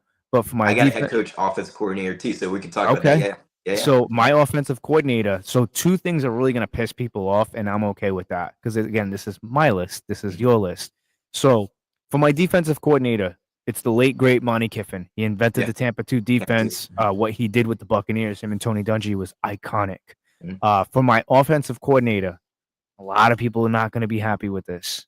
It's going to be Liam Cohen, and the reason why we have the same offensive coordinator. All right, because the reason why I picked Liam Cohen out of like Clyde, and a few others out there was because we've never seen a Buccaneer offense that potent, that deadly in a long time outside of the Tom Brady era. But I'm not okay with picking Byron Leftwich as my offensive coordinator. I'm sorry. Maybe I should have put Tom Brady as the offensive coordinator, but I don't know if he's going to be able to do that and play quarterback on my team. For my head coach, it's going to be Bruce Arians. A lot of people are going to say, why didn't you pick Dungy? Why didn't you pick, John Gruden? I like those guys. I really did. But Bruce Arians saved this franchise. And if it wasn't for Jason Light, who the GM of my team is, bringing in Bruce Arians, we don't have Tom Brady. We don't have another mediocre run. We probably won't have Mike Evans because he probably went out somewhere else to win a championship. We probably don't have Levante David.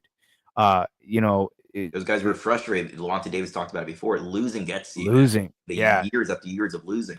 Yeah. So who do you got as your GM, head coach, offensive coordinator, and defensive coordinator? I'm curious to hear offensive coordinator, we have the same guy. I was thinking, I like Thad Lewis as, we don't know what's going to happen with Josh Grizzard, but, through the past few years, these guys have been the offensive coordinator for 1 year, like Dave Ganaz, Liam Cohen, and moved on elsewhere. We don't know what's going to happen with Josh Grizzard. But Thad Lewis has been a guy who's been with, Bruce Arians. He was with Dave Canales. He was with Liam Cohen. So he's been around a few schemes, and he can, I think he's a potential young guy who could be a future office coordinator for this team if they want to develop from or promote from within. So Thad Lewis is a guy to keep your eyes out for in the future if something happens with Josh Grizzard moving on. So Liam Cohen, top 5 offense. He revived this running, this running game for the Tampa Bay Buccaneers with Bucky Irving at the helm. Head coach, I have Bruce Arians, just like you. So general manager Jason Light, I think he's the best general manager. I got to see really Mark Dominic, and I got to see Jason Light. Jason Light, in my opinion, best Buccaneers general manager there is. I think he's one of the best general managers in the league. Head coach, yeah, Bruce Arians. I got Bruce Arians also as my head coach. He just this no BS attitude. He's going to tell you exactly how it is. Leonard Fournette, you're upset. You're not getting the ball enough. We can cut you right now. He's going to tell you exactly how it is. Coach them hard, love them later is what he would say, man. Yeah, I love that's his a good attitude. point. I like that. And he was a coacher saver, like you said, man. That 2019 year with Jameis Winston going 30 for 30, it looked bad. He looked bad, but he was the right guy for this team at the moment. And there's always these reports of feuds between Bruce Arians, Byron Leftwich, Tom Brady of whose offense was this and all those questions. And Bruce Arians supposedly coming in and putting the red pen on the offensive scheme late at night and things like that. So, but I think Bruce Arians, he's in my time. I got to see Lovie Smith, Raheem Morris. I did get to see John Gruden, but those were kind of like the losing the back end. Yeah. Dirk Cutter, he's gonna have Dirk Cutter as their head coach for this scenario. So Todd Bowles, I like him. But I have Todd Bowles as my defensive coordinator, so he can't be the head coach also here. Well, he kind of is. Head coach Bruce Arians and defense coordinator Todd Bowles. What he did in the Super Bowl in Super Bowl 55 against Patrick Mahomes, making sure he didn't score a single touchdown and make him look bad. He made them look like the Eagles did this year or last Super Bowl.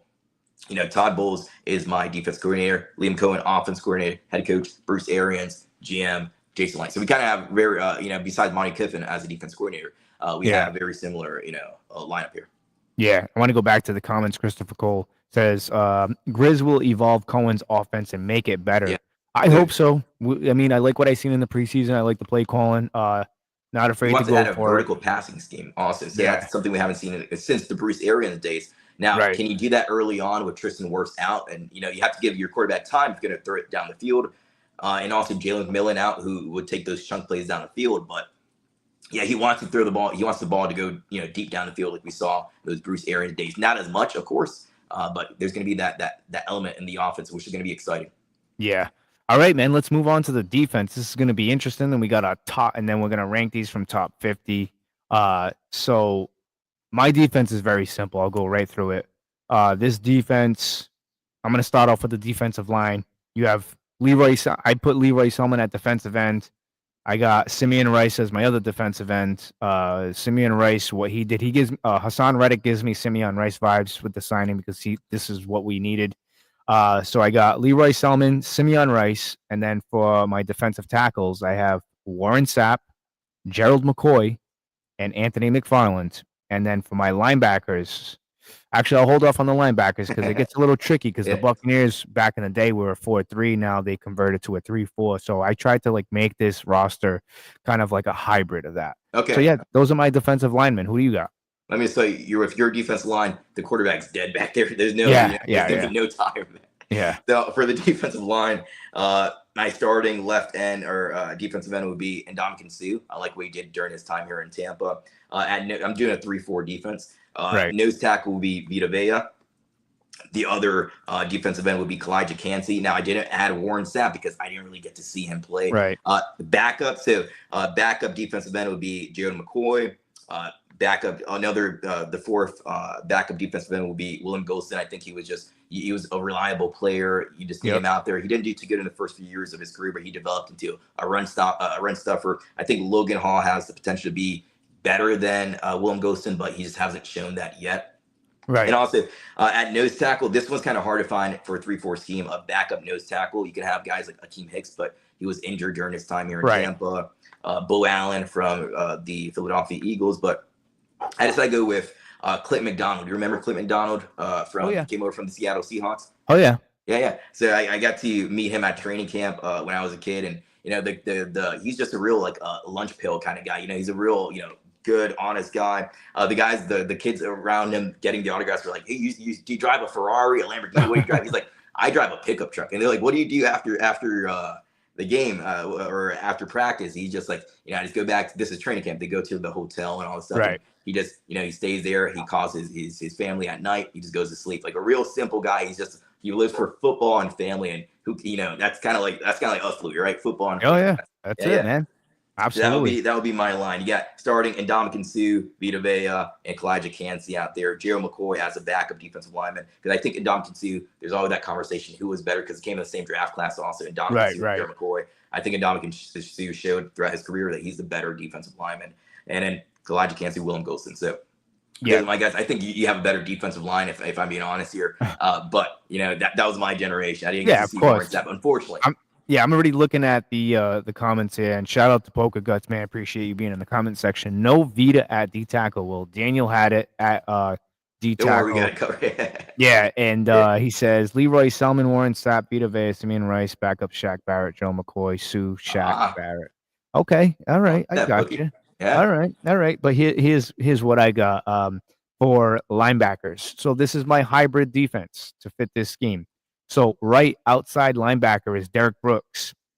Inside linebacker, Levante David.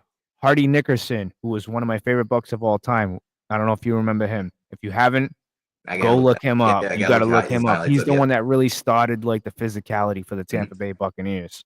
Hardy Nickerson. And then I have Shelton Quarles. And then now here comes and then Richard Batman Wood. Now I have Shaq Barrett. And I also have Jason Pierre-Paul too. So that that's the totality of my linebackers. Yeah. So what do you got for linebackers? Let's see this one. Yeah. So again, 3-4 scheme. So you're gonna have your two edge rushers, you're gonna have your two inside linebackers here. Inside linebacker, I have Levante David pairing up with Derek Brooks. So I did get to see Derek Brooks play. So I got Derek Brooks. I got one of the all-time, Buccaneers greats on the field there. I get to see all his years, but I see all the later years, Right. So Levante David, Derek Brooks inside. On the outside at edge rusher position, it's going to be the Super Bowl edge rusher. It's going to be Jason Pierre-Paul, and it's going to be Shaq Barrett out there, who had that 19.5, sack season for the Tampa Bay Buccaneers. As my backup edge rushers behind Jason Pierre-Paul and Shaq Barrett, I would have Hassan Reddick. We haven't seen what he's been able to do yet, but during my time as a Tampa Bay Buccaneers, you're a fan here, I haven't seen an edge rusher that's been dominant. So I'm hoping, we've seen that Hassan Reddick can be a sack master throughout his career. Hoping that, occurs this season with Tampa Bay Buccaneers. And also, because again, I haven't seen too many, dominant edge rushers, Yaya Diaby. So I would say you have the better, because I haven't got the whole, Buccaneers experience, like 30 plus years. But those would be my guys. At the inside linebacker position, backups, Devin White. If you're getting early on, first 2 years, really Devin White, you get a phenomenal player, man. And if he's coming in, maybe he comes out in third down situations, he's just blitzing the quarterback or something. He's coming in with pressure. And Savasi Dennis, I have a lot of, I could have included guys like Mason Foster, or, I got to see Mason Foster, Daniel Lansana, not really good inside linebackers besides Levante David. But Savasi Dennis is a guy who he's, if he can stay healthy, really good in coverage. He can pressure the quarterback. He did it in college at Pitt. But Savasi Dennis as our fourth string inside linebacker.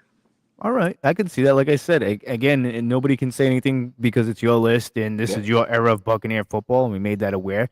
And guys, like I said, go make sure you guys go follow Daniel Morales with the Fear of the Bay on Instagram, YouTube,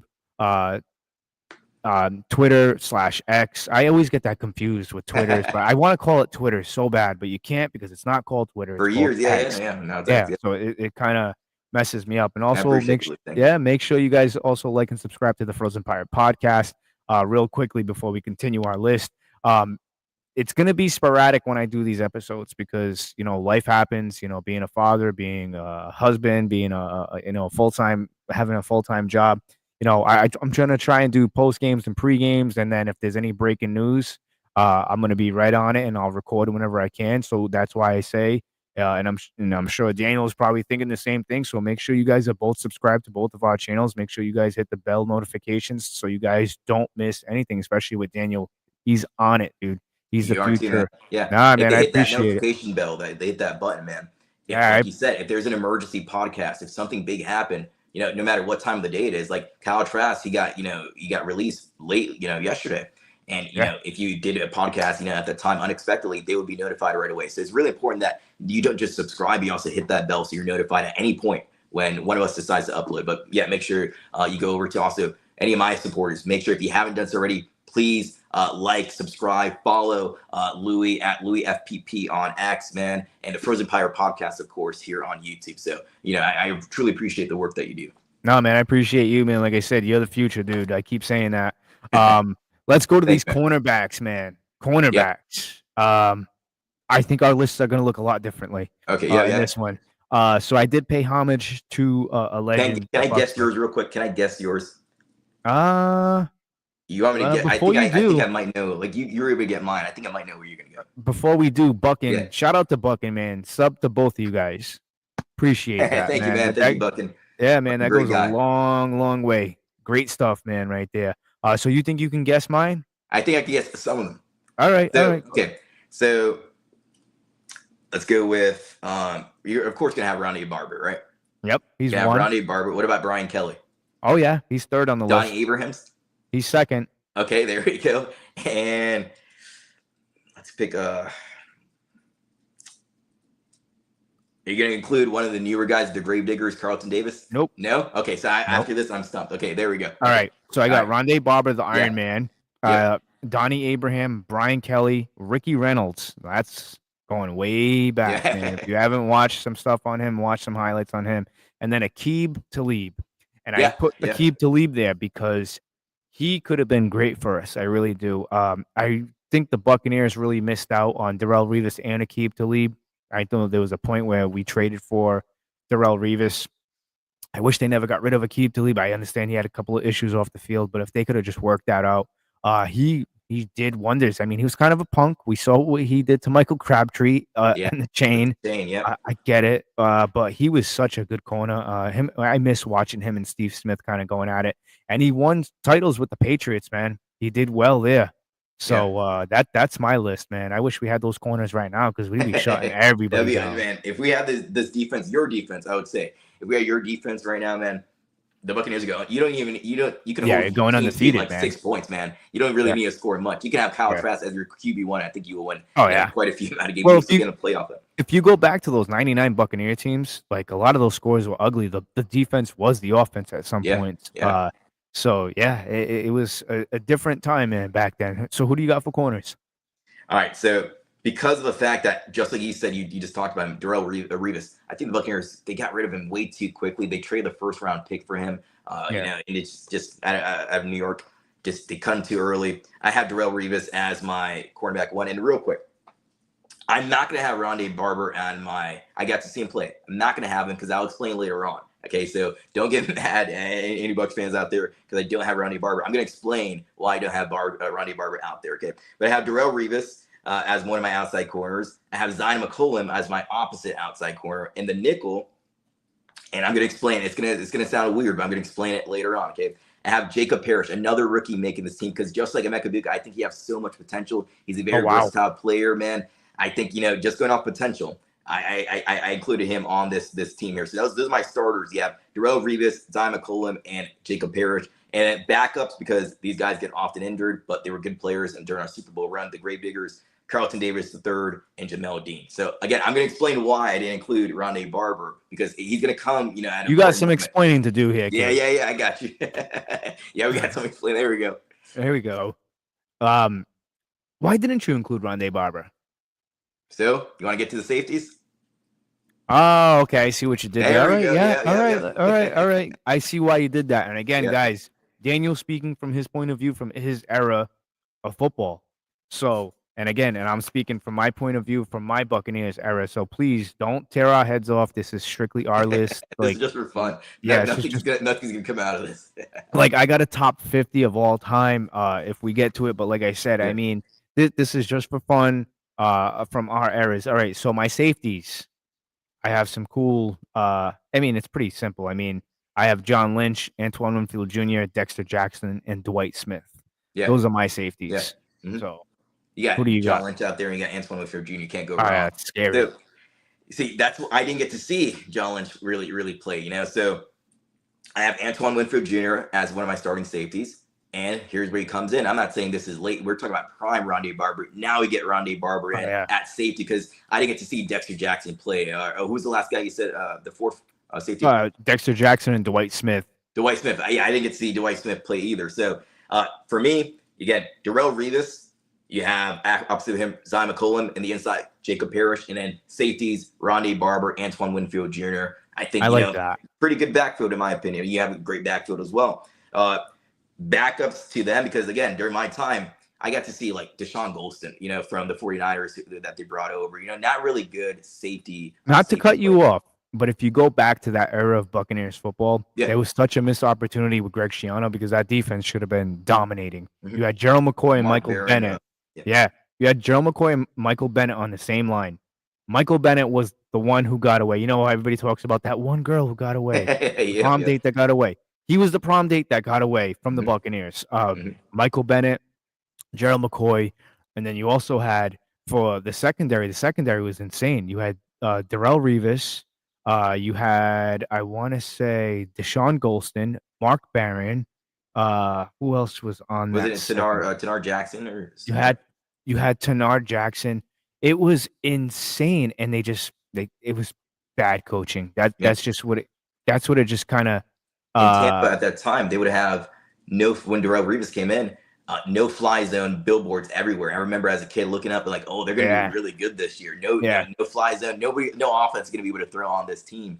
And honestly, that didn't turn out like that. Yeah, and another guy too, Mark Barron, it just didn't work out for the Tampa Bay Buccaneers. It was a shame because I remember when he laid out Steve Smith his rookie year, I was like, we got ourselves a safety, and then they started doing all the hybrid stuff, and it just didn't work out. Linebacker when he went. So I mean, interesting safeties. Tampa's never really been known to have a lot of good safeties, outside of John Lynch, Antoine Winfield Jr., Dexter Jackson, who had a brief stint here, and then he winded up going to the Bengals. That was weird. Nobody remembers that. I believe he came from the Cardinals too. Special teams. Now this guy holds a place near dear to my heart because he was one of my ultimate favorites growing up. Martin Gramatica? Yes, Gramatica, man. He was awesome.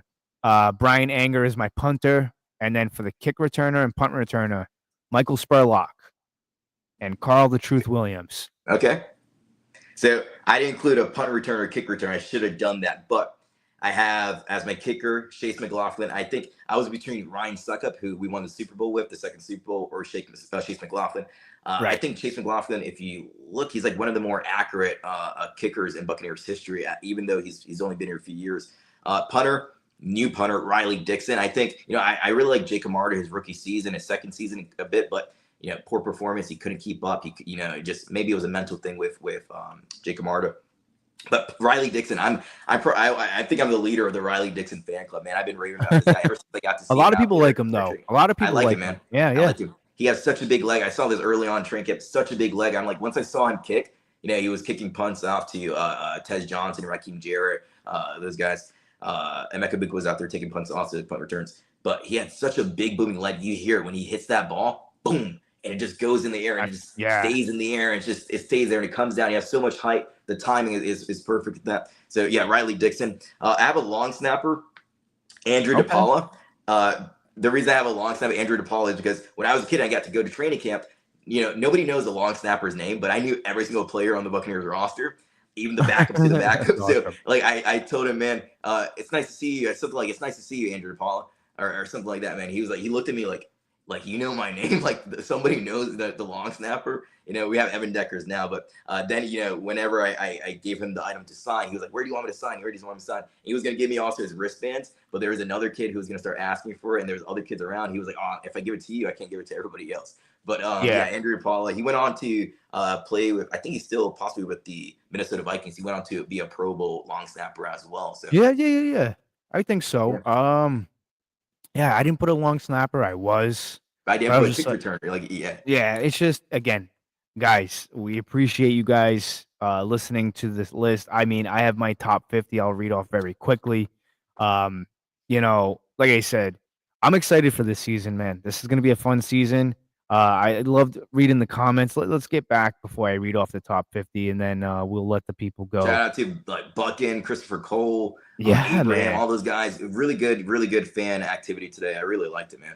Yeah, I appreciate it, man. Yeah, I like it. I like I believe Poker Guts here said something. He said something like where was it? Where is it? A lot of comments to go through. Let's see here. I can't find it, but he said something about poking fun at us. It's all good, man. We appreciate that. I can't think of the comment. But Buckin says this has been a lot of fun, Yeah. man. Like I said, we greatly appreciate you subscribing, and like I said, now all you have to do is just hit the bell notifications, like this video, man. It goes a long way, keeps us in the algorithm. You know what I'm saying? And then he also said, "Love this idea." Yeah, this is something that we kind of came up with last week Yeah. on the fly, right? We like, Yeah, hey, yeah. let's do it. Let's do it. Everybody's doing a top 50. Yeah. Why not do like a top 50 roster of all time? Yeah. And it's two different generations, two different eras. I think And that's Buck, what also makes it so fun, man. That's what makes it so yeah, interesting because we're two completely different eras. Not calling you an old man, Louis, because you're not an old man. no, I'm right? I'm 37 years young, man, and You're I not an still old feel man, young. Yeah, but yeah, it's just two different eras of football. Yeah. See and just two different mindsets. I'm probably more in line with the younger fan base. Like if we have any younger viewers, they'll be there. The old timers or the older Buccaneers fans, they'll be more in line with your roster. But I think overall, you have the better roster. I'll give you, you won the night. I think if the fans were to vote, also you won the night. Experience. Yeah. That's what I tell with you have people with the better little team overall, man. gray hairs over here. I'm like, oh, don't worry about that. It's just Well, experience. I'm getting some gray hairs as well, man. I'm getting up there. Oh, you're too young for that, man. Too young for that.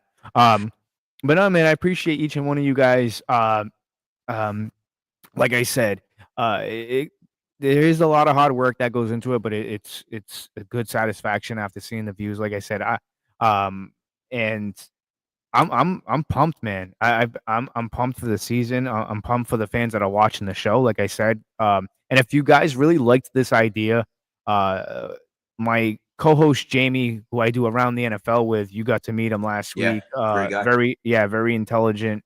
You got to be on your toes with him if you're gonna debate with him.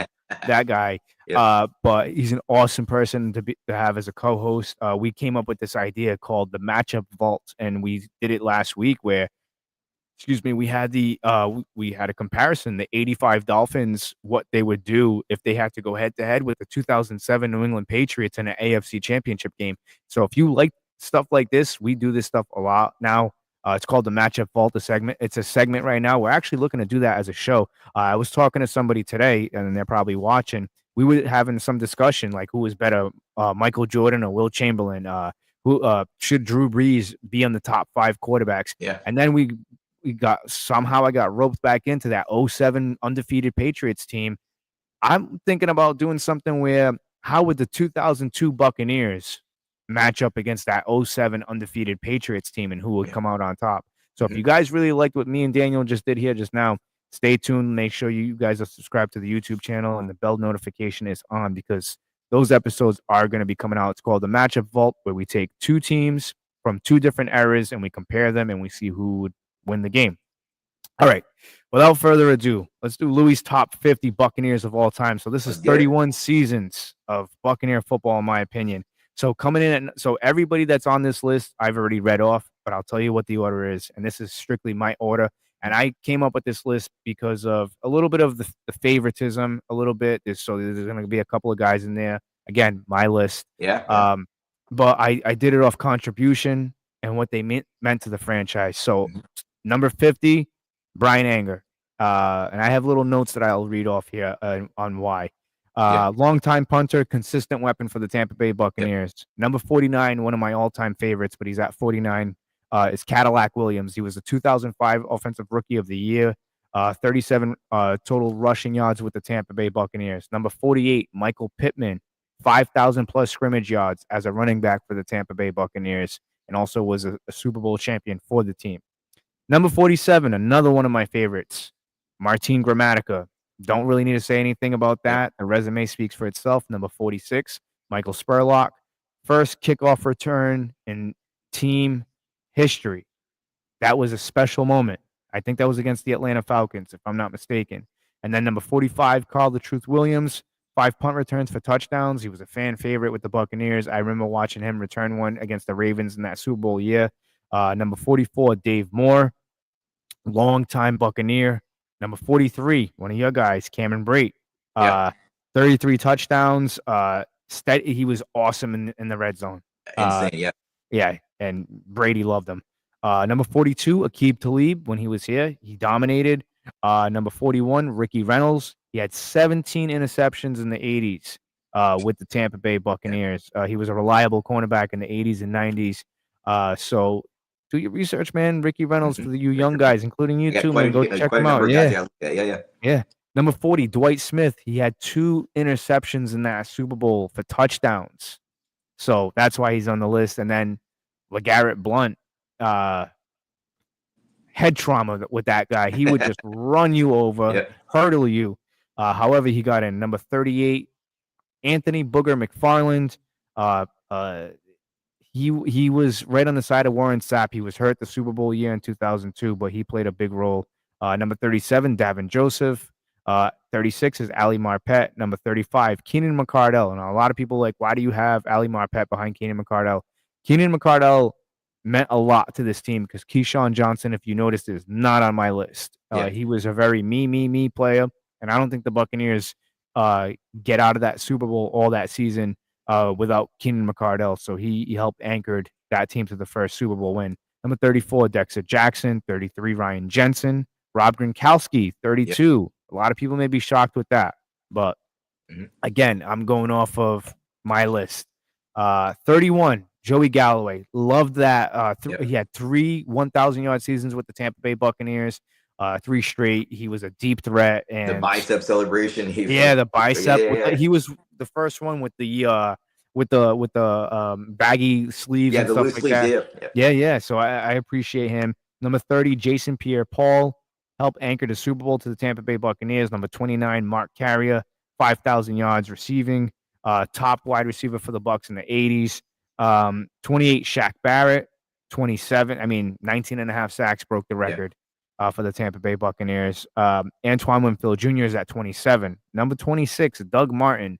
It was a little cut short. I wish, but out of all the running backs we've had, he's probably top 2, top 3, in my opinion. 25, Brian Kelly. 24, Shelton Quarles. 23, Brad Johnson. 22, Chris Godwin. 21, Richard Batman Wood. 855 tackles, defensive leader of the 70s and 80s. Man. Yeah. He was the original 54 before Levante. Yep. Number 20, Vincent Jackson. Just changed the culture of the Tampa Bay Buccaneers. Came in on that $55.5 million deal with Josh Freeman because he was number 5. So I guess that was a thing that great mentor to Mike Evans as well. Yeah. Great guy, man. I got to meet him as well. Great guy. Yeah. It was unfortunate what happened to him because he did a lot for the community. Vincent Jackson was I loved watching him play. I really did. Paul Gruber, number 19. He was the Iron Man for the Tampa Bay Buccaneers. Ring of Honor guy. So Jimmy Giles, 4-time Pro Bowl tight end, 41 TDs, Ring of Honor. Again, he was Rob Gronkowski for this offense before Rob Gronkowski got here. Let's see. Number 17, Warwick Dunn. He was a dual threat running back. He was amazing out of the backfield, catching the football and running the football. Another great guy also. He helps out, build homes for single moms. Oh, yeah, exactly. Another guy that does a lot for the community here in Atlanta as well. It's number 16, Doug Williams, because he was the real first franchise quarterback for the Tampa Bay Buccaneers. Donnie Abraham comes in at 15. James Wilder leads the franchise for all running backs at number 14. Hardy Nickerson. His son wants him in the Hall of Fame real quick. The Ring of Honor. And the Buccaneers haven't put him in. Yeah, his son was calling for it for years. I don't know if he's still calling for it, but yeah. He should be because he leads all running backs for the Tampa Bay Buccaneers. He definitely should be.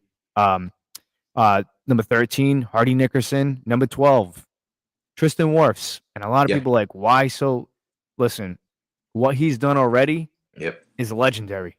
I don't know many right tackle, left tackle, man. He's gonna be nobody's ever done. Yeah, a Hall of Famer, hands down. Go back and look at the statistics of what he's done. Insane.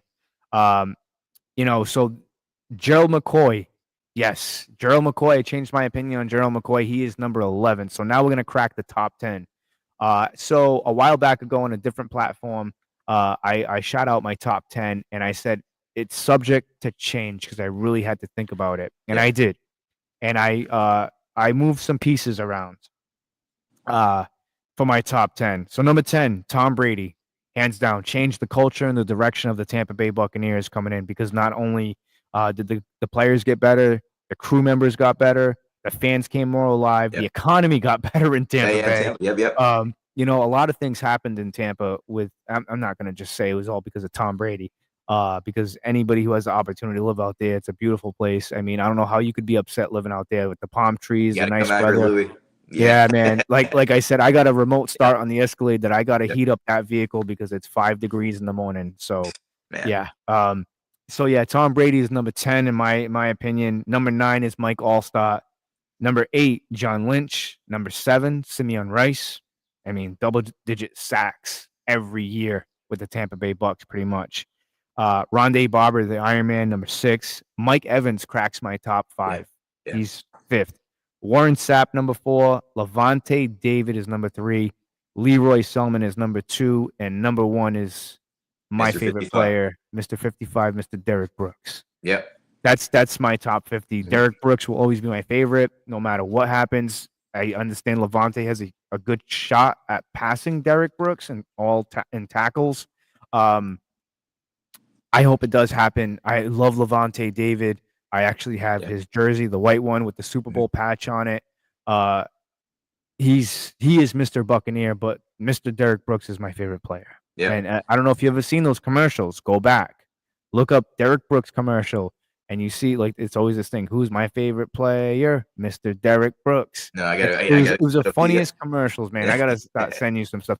I don't know. Do you got a top 50 or you just I the didn't create a roster? top 50, man, but I think yours is pretty good. You sum up the full Buccaneers, 50-year history, man. I think you did a really good job with that list. No, I appreciate it, man. Yeah. All right, I guess this was a damn good show, man. Yeah, I was had actually a lot of fun, man. Yeah, man. I really like all these are good ones, but I really like this one. This was really cool. Yeah, like because it's good for the audience too because they get to see 2 different eras come together. And again, we know you guys have a lot of options out there for Buccaneer podcasts tonight and stuff like that. And shout out to those guys doing their shows. Everybody who's doing Buccaneer podcasts, man. We have some of the best fans in the world, and you guys should all thank yourselves, man. I just asked. I get it. It's hot early on, but you guys got to go to those games early on in the season. Yeah, that's always a problem. Yep. Yeah, it's very important, and hopefully the Glazers can do something with some reconstructions of that stadium to kind of create more shade. Yeah, make it more like the Dolphin Stadium. Yeah. You know, it's tough, but we have a big game coming up already. Yes, it's a must-win week, Stan. I will say it. It's a must-win week for the Tampa Bay Buccaneers. That's how we're starting off this season against the Atlanta Falcons, man. We will come back to you guys with some coverage of that. And Daniel, as always, I appreciate you coming on. Let everybody know where they can find you. Man. I appreciate it. This was so much fun, man. I really liked it. Yeah, man. Like I said, make sure you guys go follow Daniel Morales at Fear the Bay on Twitter/X. I keep calling it Twitter. I'm just gonna call it Twitter. Twitter/X. Also on Instagram. And go like and subscribe to his YouTube channel, man. A lot of good content there, and make sure you guys go and follow and subscribe to the Frozen Pirate podcast. A lot of cool stuff coming. Hit the bell notifications for both channels because you never know when we're going to go live. You never know we're going to put up a video. You don't want to miss anything. Real quickly, let's go back to the comments before we go. I'm sorry I didn't get to all of them. It's just we had a loaded show, man.